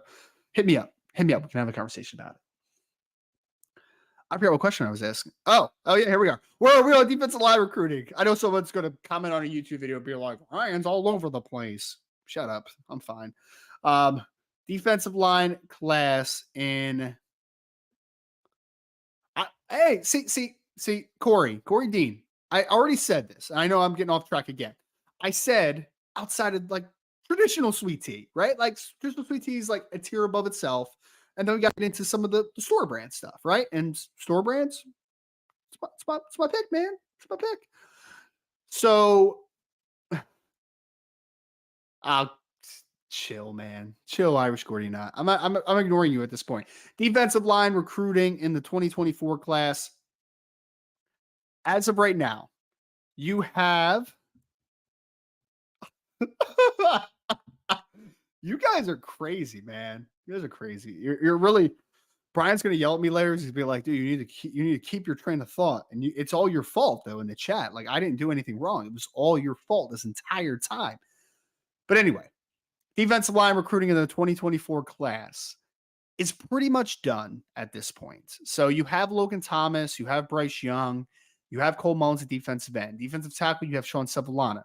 Notre Dame is still recruiting Justin Scott. They're still going to try their best. I have my doubts there. I've voiced that many times. I wouldn't be surprised if Notre Dame evaluates defensive tackle, though, and maybe gets in with a couple of guys, hopefully, as they continue to go throughout the season. I mean, September is a big evaluation period for coaching staffs and colleges. So I think that Notre Dame's going to keep their eyes open for another defensive tackle, but defensive end's done in 2024. Notre Dame is good with the 3 defensive ends they have. They get 1 defensive tackle in Sean Sevillano. I think that they will keep their eyes open and they will keep recruiting Justin Scott. So that's kind of where we are as of right now. So I think that, it'll keep moving that way. 2025, Christopher, way too early for that one. I mean, they have Davion Dixon in 2025 class. If this was about 2025, I think for me, it's like there's once right now, but there's no like clear cut guys as of right now. Like I think you're in a good spot with like Christopher Burgess, for instance. Jarquez Carter is an interesting defensive tackle, but let's give that a couple weeks, and then through the season, I think we'll get a much clearer picture of who's the pecking order defensive line class. That's my main question is like defensive end, for instance. I'm not even sure there's a pecking order right now. I think they're just recruiting a bunch of really good players and seeing what sticks at this point. That's kind of my vibe. So we'll see it more as we move forward. But 2024 class is pretty much done outside of maybe continuing to recruit a couple of defensive tackles. We had another question from Bass and Domer. Says, what is the update on Gerby Lambert? Just kidding. Going to let it play out. Thank you, sir. I appreciate you. I know someone out there, though, is like, no, but seriously, I want a Gerby Lambert update. Gerby Lambert's, guys, Notre Dame is still in a really good position for. I would still call him the leader. I would still call him in the driver's seat. Yada, yada, yada. This is a Gerby Lambert thing. When do you want to make a decision? When do you want to make an announcement? That's kind of where you are. Our confidence has not been shook from any side. I think Notre Dame's still in a really good spot, but like, when's it going to happen? I thought it was going to happen by this past Friday. It didn't happen. That was kind of the vibe that we were getting, that it was going to happen before his season started. It did not. So we'll see. The longer it plays out, you start to get a little restless, right? And as far as like what's going on there. But right now, I think Notre Dame's still in a really good position. Let's just let it play out, to Bass and Domer's comment there. We had a question from Joe Allen who said, I haven't seen any updates on JD Bertrand. Have you heard anything? Yes, Joe, we have. Brian put a little bit something on the board, but Coach Marcus Freeman had talked about it in his press conference today. So JD is in concussion protocol right now. Wouldn't give an exact timeline because, as we know, concussions are very tricky. There's some guys that can come back in a couple of days, some guys that struggle with a whole week, a couple of weeks. some guys that don't return in a full season. Like, it depends on the severity. It didn't sound, from what he had kind of portrayed, it didn't sound like it was a incredibly severe one. So I wouldn't expect it to be like a long-term thing for JD, but I would be surprised if I saw JD in this football game personally. Like, that's just kind of the vibe I got. That's that part's speculation on my part. The part that isn't speculation is that he's going through concussion protocol and there's no timeline on him, when he's coming back. So that's kind of where we're with JD. I would be surprised though if he was playing against the Chippewas. All due respect to the Chippewas, I don't think you need JD Bertrand for the Chippewas. Just my opinion. We had another question from 99 Problems, but BK ain't one. Do you expect Notre Dame to pull off a big time flip or an unexpected big recruiting get in the 2024 class? It's a great question. As of right now, where we are is Notre Dame wants Gary Lambert in the 2024 class on the offensive side of football. Defensive side, I know we've talked about, whether you consider him a 2024, 2026 kid, but they also want Davis Andrews, safety out of the state of Utah. So that's the two guys that we know of. We do know that behind the scenes, Notre Dame is working back channels for some players, right, to try to potentially flip. So will Notre Dame flip someone at some point? I'm going to say yes. That is, again, my gut. That's speculation. It's no foregone conclusion that it's going to happen. There's definitely no one that's a silent or anything like that. Just I get the impulse from sources that Notre Dame is still working on some players. So outside of getting to the 24 that we know about, including Gary Lambert and Davis Andrews, I wouldn't be surprised if there was another player that got added to this class. Don't ask me what position, because I can give you a couple, but there's just a couple ways I think Notre Dame can go with the next step, right? So yeah, I think it is possible, 99 Problems. So I would just keep eyes open. Don't just, after Notre Dame gets to 24, don't just turn me off for the next 5 months, right? Like, let me keep talking. There might be some good news. We had, I'm sorry, wait a minute. I'm going to bring that one up in a second, PA Irish guy, but Jojo Pineda had a super chat earlier. Jojo, I apologize, man. I did not see the super chat. First of all, thank you so much for the super chat. He had a question that was involved in his super chat that I'm going to bring up now. His question was, shout outs, Ryan and Brian and IB staff. Thank you so much. How are you feeling about quarterback for recruitment and your vibes? So I'm assuming, Jojo, that you're talking about 2025 recruiting since CJ Carr's already committed in the 2024 class. I feel good, man. I do. There's a lot of questions about Deuce Knight right now. I get it, guys. Him transferring from Lipscomb back to the state of Mississippi and, everything in between Tennessee and Notre Dame, and maybe Ole Miss gets in the conversation. Like, I know there's a lot that's kind of going back and forth on this one. Where I feel, though, on this is quite simply, I think Notre Dame is in the top 2 for Deuce Knight as we stand. Tennessee, Notre Dame, I believe, is the battle. Deuce Knight is still planning to visit for the USC game. So getting back on campus for a third time is pretty substantial, right? I think Notre Dame has a good chance for Deuce Knight. I think they have a good chance. I think they're in the top 2. I think they have a fighting chance of this one. After that, though, if you miss on Deuce Knight, I feel good about where Notre Dame is with Bear Bachmeier too. I'm just, you guys know I'm a law of averages guy, right? And I just think that out of those 2 quarterbacks, you have a good chance of landing one of them. Because Bear is high on Notre Dame. His family has admiration for the school. His grandfather is a massive Notre Dame fan, which matters. That offer was special to him. He's going to be visiting for Central Michigan game. He's been to Notre Dame before already. So I feel good about Notre Dame potentially getting one of Deuce Knight or Bear Bachmeier. I do. I feel good about it.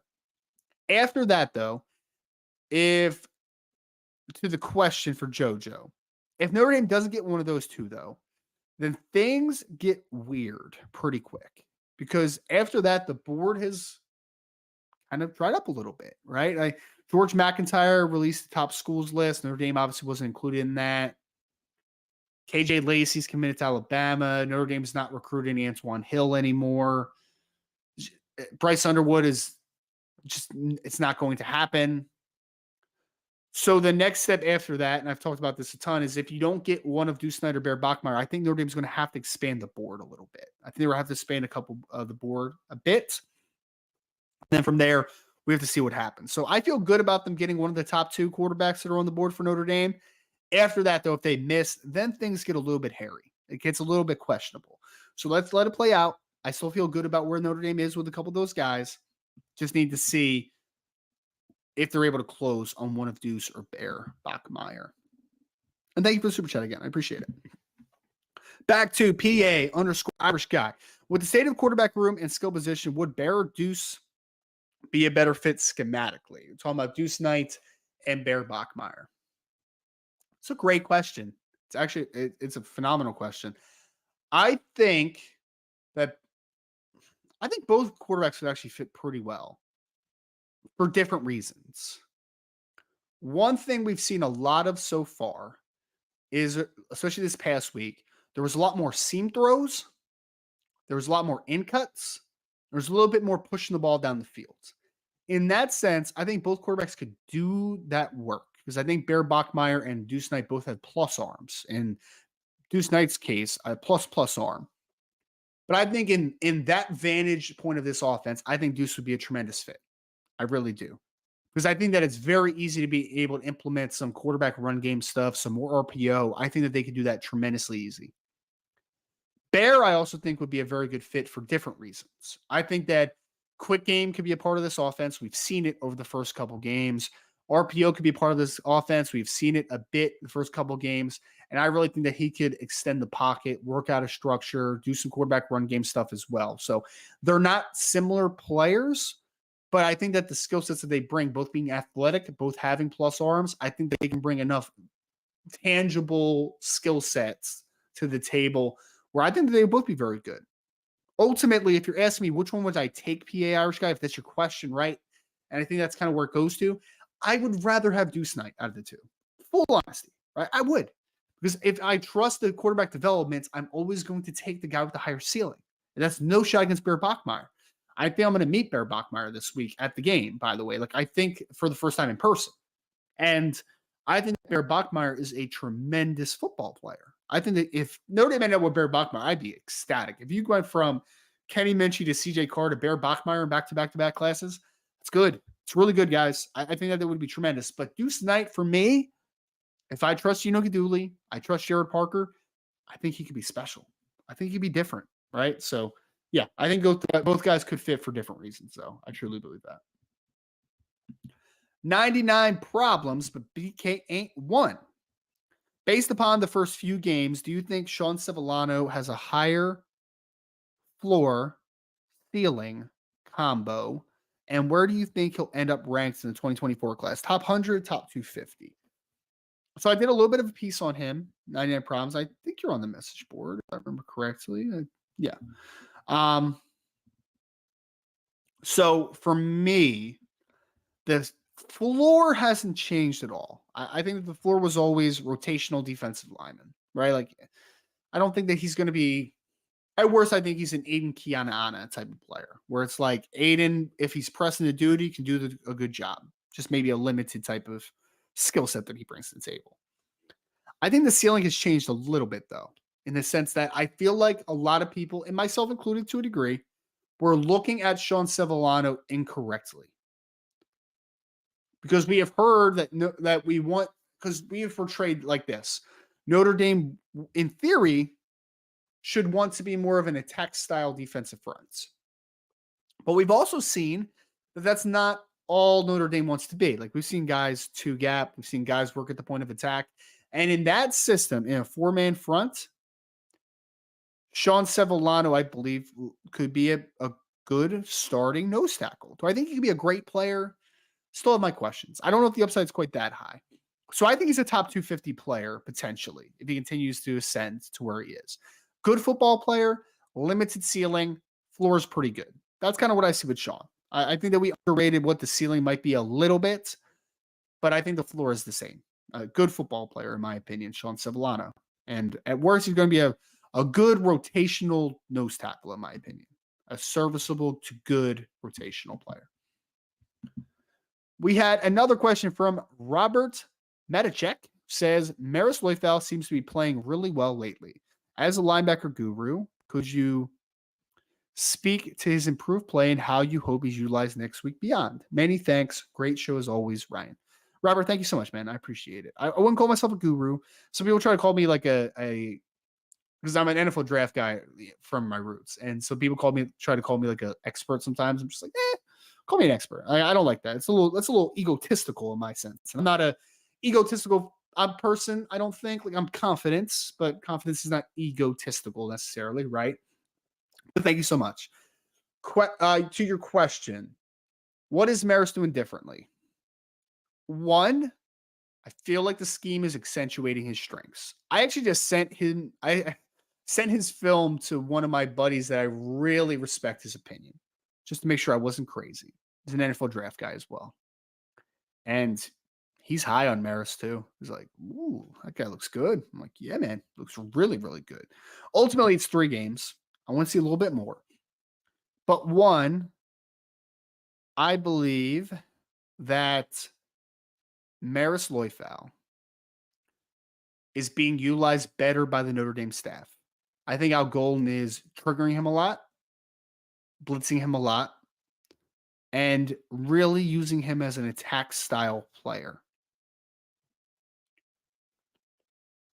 And I think that is the best of what Maris could be, as far as being an attack style player. We saw against NC State. I think about the screen he blew up. I think about the quarterback hit he had on Brandon Armstrong. I think about him working in space. I think it was like an outside zone look where he had a huge hit on the perimeter. My guy is a seek and destroy linebacker in his best worlds, right? The issues last year was there's just no feel for the game. He was out there aimlessly moving, but it didn't feel like there was any end to the process, right? And so when I watched him, I'm just like, there was a play last year, I forget what game it was, where the team literally ran like inside zone near the goal line, and Maris like dropped to a 45-degree angle in pass coverage, almost like a landmark zone type of look against a run. And I'm just like, you're a linebacker. You're a run first player. Why are you dropping into pass coverage here? I just don't understand. I felt like last year he just did not trust what he'd see, and I thought he didn't see the game very well, to be honest. I just did not think he saw the game well. And I also think that there was a little bit of explosiveness that was still coming back from the injury the year before. This year, he looks fast, he looks confident, and he's trusting a lot more what he sees. That matters. The linebacker position is so predicated on instincts. And people always say, read and react. Sure. But there's a lot of proactiveness that needs to happen on the second level, especially in the world now where there's so much RPO, where there's so much misdirection. If you are truly just a reactive football player, you're going to be in the wrong position sometimes. You are. Because you're going to have to make too quick of a decision. You're going to have to guess at times. And that's when guys get put out of position. For me, Maris is doing a much better job of being proactive. And what proactive means is that you see things or you know things are coming before they happen. It's not a Nostradamus type of thing. It's a film study thing. They're lining up in this particular formation. An offensive tackle is in this type of stance. Here are the tendencies. This is the couple plays they run out of this look. And then you guess a little bit. There's always some guessing that happens on the second level. Always. Because things happen, guys, so quickly.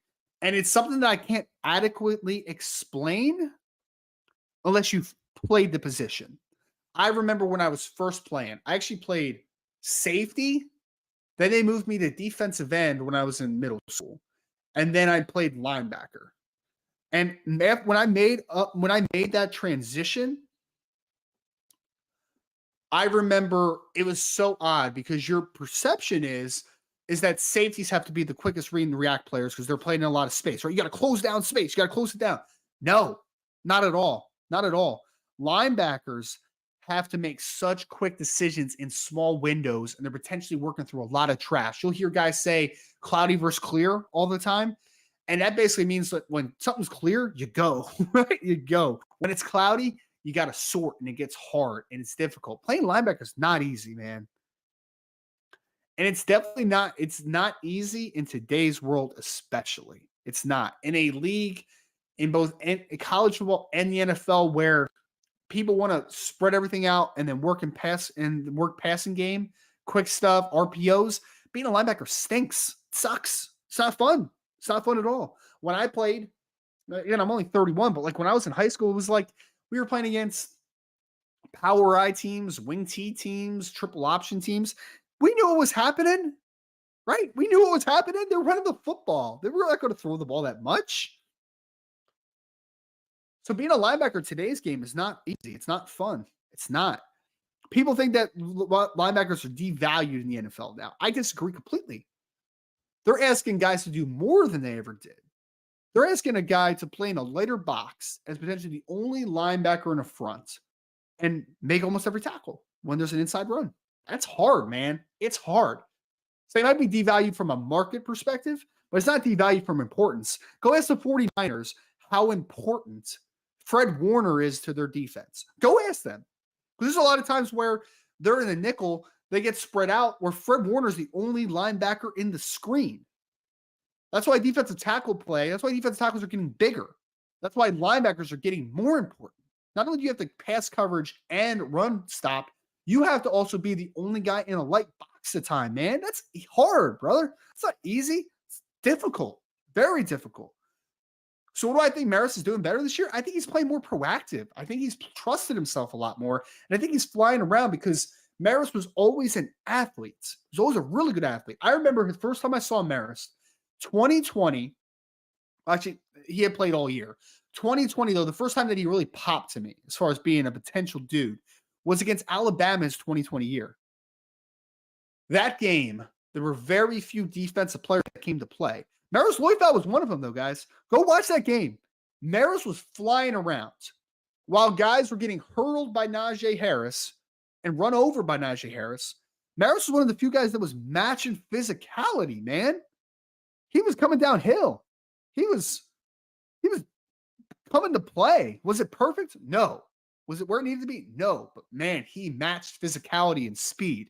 He was one of the few players on that team that day against Alabama defensively that I watched and I said, that guy athletically belongs in this game against Alabama. Belongs there. Now, hurt the next year, 2022, didn't play very well. Didn't. But give the kid credit, resiliency, and now he's playing fast. And if this is just the peak of what we're seeing from Maris Loifeld, because we forget about this. This is a second-year starter in his second year of playing meaningful football. He played a good amount in 2020, but he was only a part-time player. This kid's still learning to play the position. Sometimes we need to give guys that opportunity, right? So for me, Robert, it's all about trusting, film study, being proactive, and a little bit of his explosiveness is coming back, being 2 years removed from the injury. I love what I'm seeing from Maris Loifeld. I hope it's not fool's gold. That's just all I'm hoping right now. Because I'll tell you what, we'll talk about guys surprising in April next year. Maris Loifeld had a 5th-round grade from the NFL coming into the season based purely on athleticism. Purely. If he is the player that we've seen the first 3 games, especially the last one against NC State, we're talking about a guy that's going to rise. A guy that's going to rise in NFL draft spheres and name recognition spheres.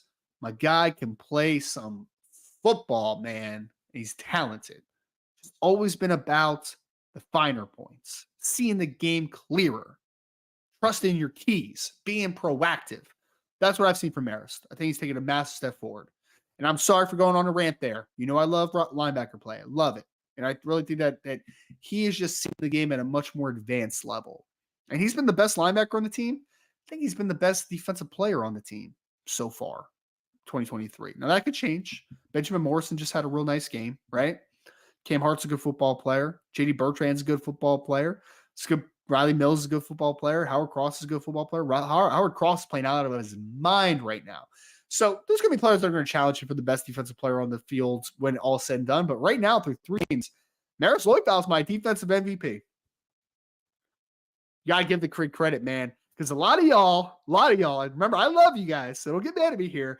A lot of y'all wanted him not to play this year. You're like, don't need to see it. Proving some people wrong. It's great to see. It's great to see. We had a question from Adam Blair. Said, how is Dallas Golden's recruitment going? I love him as an athlete. He's out of Tampa Bay area, same high school as Keon Keeley. He's a Notre Dame is recruiting him as a corner. He could play safety, could play offense if he felt like it. It's going well. I think that Notre Dame has an outside chance there. I really do. I think they have a pretty solid chance for Dallas Golden. He's been to campus this offseason for the Bloom Gold game. I know they're working diligently to get him back this fall. I think that they probably will at some point. And I think that Notre Dame's done a good job with Dallas. They got on him super early. He was after his freshman year, they had offered him. So they've been recruiting Dallas for a long time. And I think that he is a player that Notre Dame likes a ton, and they're off to a good start there. Well, they're in a good process, I should say, with him.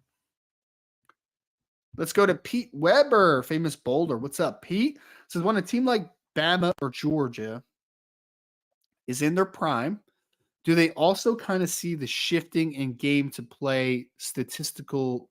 Wait, sorry. Let me rephrase that. Let me read that. My apologies. When a team like Bama or Georgia is in their prime, do they also kind of see this shifting in game to game statistics per player? Is that common, or are we saying it's okay for this team?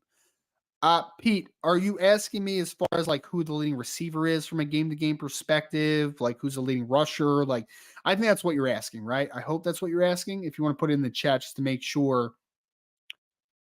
I just want to make sure that I'm answering the question correctly. If that's what it is, I think for me, it's like depth is such a big difference of why Alabama was really good in their heyday. Yeah, got it. Yep. Okay, we're on the same page then. So, like, Alabama's a good example. You think about the running backs that they've had. I mean, Derrick Henry wasn't a starter until his junior year of college, and then he went on to run 2,000 yards, right?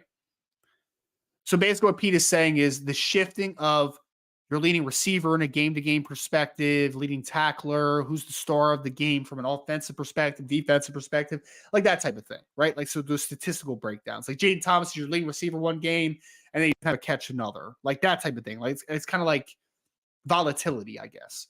I think that happens a lot in those big games. I mean, like, Georgia this past year, I mean, during the end of the season, like A.D. Mitchell was a big player for Georgia, but like Ladd McConkey was a player during the season that had some nice work. The running backs all kind of took turns being that type of guy. Brock Bowers, obviously. I think that's pretty common. It's pretty common as far as who's the guy from a week-to-week basis. I think Alabama was kind of more of a, this running back's great this year, we're going to ride him, then the next guy will come in after that. So it's a little bit more of a like a pecking order thing. But I think there's a lot of, I mean, like Georgia's one. I think it's a great example. Georgia from a week-to-week basis last year, and I think this year it's going to be the same. Like there might be a different star of the game every single week. I mean, literally, Bear Alexander was a pure backup for them all year last year. And all of a sudden, in the biggest moment, national championship game, he's your best defensive lineman on the field for at least your most productive defensive lineman.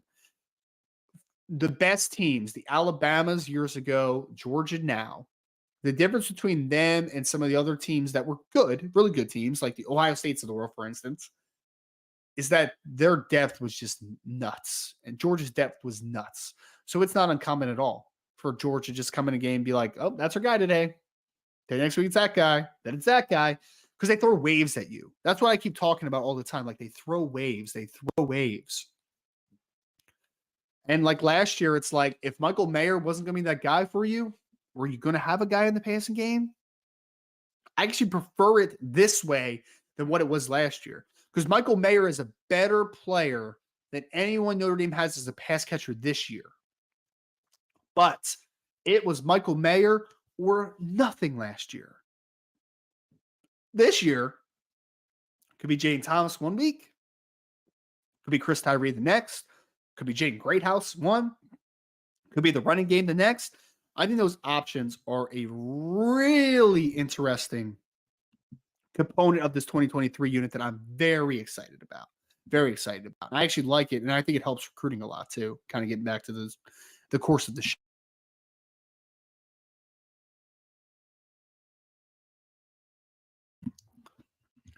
Also woke up with a little bit of post-nasal drip, which is always fun. I hate this time of year. I feel like everything's changing a little bit around, and yeah, we'll see. Matt Fitzgerald says, so if you hear me with a little congestion, my apologies. All right. Matt Fitzgerald, Ryan, I watched Bear Bachmeier's Friday night. Love his arm strength. In my opinion, needs to dial in footwork, but kid is a dude. They played McBride's Mesa High Rams. Yeah, man. I think Matt, he's a guy. Like he 100% is. I think he's a dude. He really is. I agree with you. Bear is a player that is very off script, right? Very off script. And why? Because he hasn't just been a quarterback his entire life. The reason he wears 47 is because he was like a linebacker, running back at one point. Like that was kind of his positions. And quarterback's still a pretty new thing to him. It's pretty much just been since high school started. And if you watch his film, he's the best dude on the field pretty much at all times, right? I mean, he's just running around, making plays, out of structure, scrambling, doing his thing, running the football. I mean, he averaged over 11 yards a carry last year as a sophomore. He's a really talented kid, has a strong arm. He's a good athlete. I agree. There is going to be a lot of development that needs to happen with Bear Bachmeier from a footwork perspective, from a consistency perspective. If you can, I think the kid can be very, very good. Very, very good. I think still we're going to come back to ceiling as high as Deuce. No. But I think that he still brings a really high ceiling himself. I think that he could be a really, really good football player, man. And yeah, I'm going to have a little piece on him pretty soon. Have a nice interview with him, I should say. So we'll get a little more intel on that recruitment kind of moving forward. But I'm a fan of Bear, man. You don't have to sell me on. The kid's a talented athlete. We had a question next. Thank you so much, Matt. Appreciate it. From 99 Problems of BK1. Based upon potential by their respective junior seasons in college, how do you think Keon Keeley and Bryce Young could, not necessarily will, compare? Oh, man. It's still very different, 99. I mean, it's a great question, and I totally understand why that question's coming. I'll say this. I think ceiling-wise, you could convince me that Bryce has something close to Keon. But I think the big difference is that Bryce Young is still winning off of traits a lot. The exciting part about Bryce Young this year is that he's 6'5 and a half, 6'6", and 245 pounds and moving as well as he did when he was 215 pounds, right? Like that's the exciting part. But technically, he's still a work in progress. Like he's not a finished product at all. He's still developing hand usage, leverage points, pass rush profile, like all that stuff's still developing, right? So I look at Bryce and I say he's still a work in progress. His floor is still not nearly as high as what Keon Keeley was, in my opinion. I think the ceilings are somewhat comparable, but as of right now, as seniors, Keon Keeley I thought was a 5-star and a top 5 player. I think he ended up being the number 1 player in my opinion in the 2023 class. I think he was tremendous. Bryce Young, I think, has upside of being a top 50 player in the class of 2024, though, which is still really, really good. Really, really talented. But I just think that Keon's just a little bit of a different cat, man. He was 6'6", 240 plus pound, and also a freaky athlete. But he also brought ceiling and floor to the table. Like when I saw him down in San Antonio, I was like, there's a lot of college kids that don't have the hand usage that Keon Keeley has. Like he was just advanced, man. He really was. He's a really, really good football player, man. And I think he's going to be really good at Alabama eventually. Great question, though.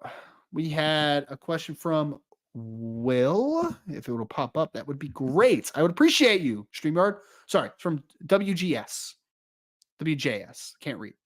With the run game being focused on so much in this offense, how big of an impact will that be in future at running back recruiting? I mean, it's huge, right? I mean, I think it's a very easy sell to Keedron Young.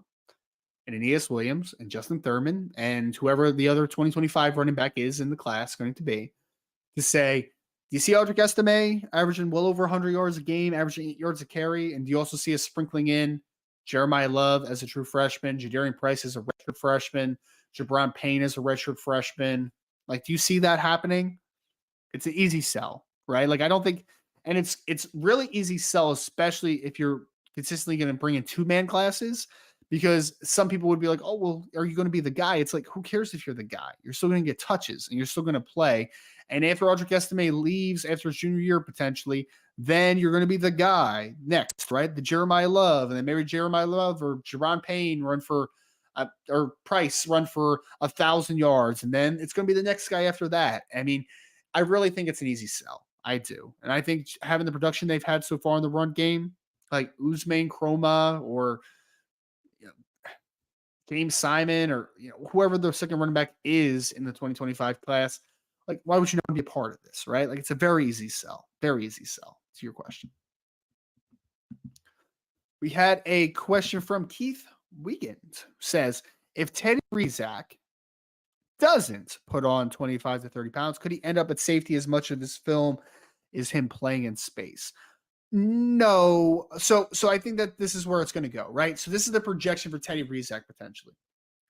Teddy Rizak is viewed as a rover in Notre Dame's system that maybe could be a will if he adds enough weight. But the baseline is still a rover, Keith. This isn't a safety until he's big enough to play rover. Like, Notre Dame would play him as a 6'4", 200 plus pound guy right now as a rover in their system. He would just look a little bit different, right? Like, he would look a little bit different. But he would still be a rover. The thought is eventually he might be a will. But regardless, if he doesn't add any more weight and he's just 205 pounds athlete on the defense of football, he's going to play rover at the end of the day. So the baseline is that he's a rover. He's going to be a rover. He's going to be a second level player. He's not going to be a safety in Notre Dame system. It's not going to be. He's going to be a rover. Good question, though, because I know a few people have asked that, and it's a very, very understandable question. We had Pete Weber said, is the Audric Estime hot dog story true? I believe so. I would have to ask Audric directly, but I believe that was a true story. Yes. Heard from a couple different people, and I think someone joked about it with Audric at some point. So, yeah, I believe it's a true story. We had a question from Irish Gordy Knott who said, after watching a few games called by Jared Parker, how does he differ from Tommy Rees? How do you think things look right now if we still have Rees? I think things would look better if you still had Tommy. You'd be averaging more than 31 points a game, right? Like, I think that having Sam Hartman would be a big plus for him. So I think things would look better. I'm not ready to necessarily say that. I'm not ready to say that Jared Parker's an upgrade over Tommy Rees. I'm not ready to say that yet. But I've seen a lot of good things out of Jared Parker that I like. The difference is based upon Jared Parker's offense and what Tommy Rees did is that I feel like there's more attention to making a play more than making the best play type of thing. What I mean by that is we always joked about, and it was true, Tommy Rees was also always looking for the perfect play. That's why the scan was the thing, right? Look to the sideline. Let's get into the perfect play. Jared Parker's not as much of a believer in that. Of course, he wants to get in the perfect play. But sometimes, we all know, especially people that play football, that sometimes it doesn't have to be the perfect play. Sometimes the second or third best play still works, right? And it still can get you into rhythm. So I think that that's the biggest difference outside of diversity. I think I've seen more diversity in the run game so far. It hasn't just been duo nonstop. I've seen some inside zone. I've seen a lot of counter. I've seen several different concepts that I just didn't see as much as prevalent as I did last year. So that's a couple of the key differences. Again, I don't think that I'm ready to say Jared Parker is a better offensive coordinator than Tommy Rees yet. We never saw Tommy Rees with Sam Hartman, right? Sam Hartman, a quarterback. But I have been very happy with what I have personally seen from Jared Parker, and he's well on his way to proving a lot of doubters wrong. Hopefully it continues. but it's off to a very good start, obviously. I see you at ED3. I see you, man. I get it. I get it. I get it. But yeah, I'm just personally not ready quite yet. But if you are, it's cool. I'm not going to necessarily argue with you. I mean, I've liked a lot what I saw from Jared Parker, so I get it. I definitely get it. And we had another question from Irish Corey. Now just said part two. Do you think Tommy Reese would have developed Hartman as well as Gino has? Oh, that's a question. That is a question. I think that having Gino, I'm willing to say that I don't think he would have been quite as developed, or any quarterback this year would have been developed with Tommy comparative to where it is now. Because I think that having a quarterback coach in general that is just a quarterback coach separated from offense coordinator has been a big help. I do. So I think he's helped to get the best out of Tommy. I mean, best out of Sam. And I think it's been nice to also have him for the young cats that are on the roster as well. So I think having a separate quarterback coach in general has been a big help to the system. So yes, I think they've been developed a little bit better than maybe they would have been with Tommy. Not necessarily a shot at Tommy though. More of a shot at foundationally how quarterback development was done, if that makes sense. I guess a slight shot at Tommy, but no, it wasn't meant to be a full shot at Tommy. Keith Wiegand, throwing some shade at the Jersey folks, says, can you pump your own gas in Jersey yet? You cannot. Cannot. So New Jersey, I think, is one of 3 states, I believe, that you do not pump your own gas in. I forget what the other 2 are, but yeah, I think, yeah, I know New Jersey, so you still don't pump your own gas. There's still gas attendants. So don't worry, though. I'm going to be on a trip this Friday out to South Bend. So when I stop in Pennsylvania or Ohio or Indiana, I'll be pumping my own gas, man. Don't you worry. Don't you worry. Let's go to the next one. Yeah, 83. Yeah, New Jersey's one of, I think it's 3 states that pump your own gas, I believe. You can, who said it? What teacher told you? You can pump your own gas where? I've never pumped my own gas. Not in New Jersey. In other states, absolutely. Not in New Jersey, though. We had Football Hound says, what is the consensus? Is Alabama's reign done, or is it just a down year? I mean, their reign's done. I mean, they won a championship in 2020, right? Georgia's taken over the crown a little bit as far as the class of the SEC as of now. I think the reign is done as far as being the number 1 power in college football, certainly. The next question is, and it's a very weird situation you're in with your Alabama. Alabama needs to figure out an identity as a team that's going to work for them. And they need to find a quarterback that can fulfill that. Because otherwise, I mean, they have a lot of talent on that team. I mean, having J.C. Latham and Caden Proctor and the defense that they have, Kool-Aid McKinstry and Jermaine Burton, and there's a lot of talent on Alabama's team, as there always is. I think there's an identity that needs to be found. I think there's a quarterback that needs to be found. And the issue is that in that exploration to find those things, you also have a coach that's nearing the end. So windows are going to be weird. If Nick Saban retired after this year, for instance, and I'm not saying that's going to happen, but if it did, then man, it's like back to the drawing board at that point. I mean, Ladarius, am I wrong about that, man? Like, do you feel confident if Nick Saban over the next year or 2 left Alabama, and as far as like where it would be going next?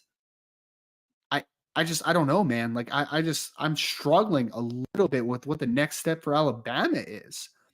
Alabama, I just don't think has an identity. I just think that they're a school. I think they're a program that I look at and I just say, like, they are still going to have a lot of talents, but the talent gap is not what it was, right? And in a scenario of a Georgia, for instance, right? Like, Georgia's killed that talent gap. Like, it's just different now. So, yeah. Say Tommy gets it, man. Tommy gets it. Yeah, I see. Hey, man.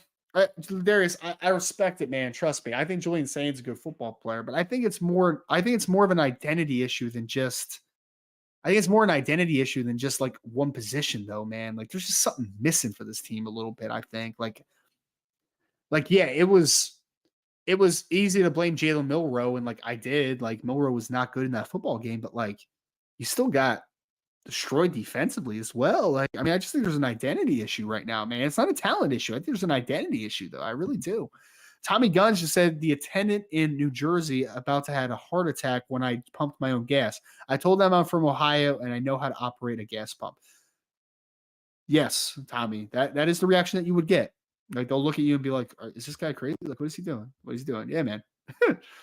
we do it different out here in Jersey, folks. Do it different. But Darius, thanks for the insight, man. But I do hope Alabama's good still, right? Like I still think I hope they're still a very good team moving forward because I think that's good for college football. But I just think they've been kind of passed up as the power in college football. I think it's very safe to say with the back-to-back national championships that Georgia has won, for instance. And people are asking me why they don't let us pump gas in New Jersey. I don't know. It's just been a thing my entire life. I think my entire lifetime you've not been able to pump gas in Jersey. I don't know. No idea. Maybe they're. I mean, it's probably like everything, right? It's probably like someone did something stupid and blew something up and got themselves killed, right? And they're like, okay, we need to not let that happen again because then we're liable for whatever. You know what I mean? Like, I don't know. I don't know what the real answer is, though. Ladarius said, Ryan, what is Alabama's strength on this team? I say the kicking so far. I think the offensive line is going to be a strength. I know Caden Proctor had a little bit of like up and down and pass protection against Texas, but like that offensive line has a chance to be very good, I think. You know, with JC Latham, with Caden Proctor. Inside, you have that Tyler Booker kid who's an absolute monster of a man. So I think that the offensive line has a chance to be a very big strength. I think defensively, I mean, Tyrion Arnold is a little bit of a wild card at times, but I really think the cornerback group is really good too. I mean, you got Kool-Aid McKinstry, you got Tyrion Arnold. You also have Malachi Moore who could play that nickel role for you as well. So like I think cornerback is a strength. I think offensive line is definitely going to be a strength. I think running back could be a strength as well for them. So again, I think Alabama has more talent than what they showed against Texas. I think it's an identity issue. I think it's about finding what works for your program and for your team moving forward. I just think they lost that a little bit this year so far.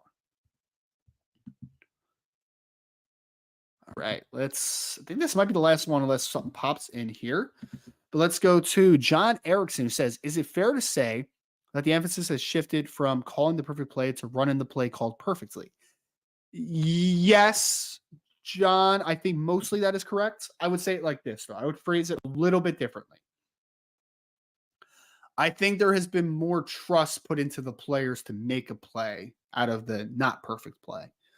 So what I'm saying is that before it was about let's scan and find the perfect play and then run it. I don't think though in that quest to find the perfect play, they said like, oh, we don't need to run the play perfect. I don't think that necessarily is like that's not together in my opinion, right? Like that's not synonymous. Like they are running the perfect play because they think that they can run that perfect play perfectly. What is happening now is that I think that I think Notre Dame is trusting that there maybe is more than one good play on a play, right? And then also running it well, you can still make something happen really well, which is great, right? So I just think it's more trust in players, if anything. It's like, oh, you know, we don't love that look defensively, but we like the play we called and we trust our players to execute it. So I just think it's more player trust than anything. That's kind of my takeaway with it. And we had our answer to my question. Spark 5219 said New Jersey banned pumping gas back in 1949 because of safety concerns. There you go. What are the safety concerns? We may never know. Maybe Google can tell us. Don't trust Wikipedia, folks. That is not a credible source. Please do not do that. But I think that's going to do it for the show today. So before I go, love y'all. Love y'all so much. Thank you for the mailbag questions. Thank you for being with me for a little bit over 2 hours today. Before you leave, a couple things I want you just to be understanding about, okay? One, like the podcast, share, subscribe, notification bell, all that great stuff. You know that spiel at this point. Boards at irishbreakdown.com. Go sign up now. We're going to be having shows all week. You'll be with me and Brian Driscoll talking Central Michigan, Notre Dame this weekend. IB Nation Sports Talk every night at 6 o'clock Eastern time. Make sure you hit that notification bell so that you know that it is coming for you. I will also be at the Notre Dame game this weekend. So anybody, my DMs are open at Rise and Draft on Twitter. You can also find me at the at BorisIrishBreakdown.com. You can send me a message there. May even give you my phone number. I don't know. But make sure you hit me up if you're in town. Safe travels out there. We'll be talking the rest of the week, but just want to put that out there. I'll be out there for the Central Michigan game. So please, please, please hit me up if you were there. You want to tailgate, do whatever, man. We can do that. I'll be there. I'll be down for that.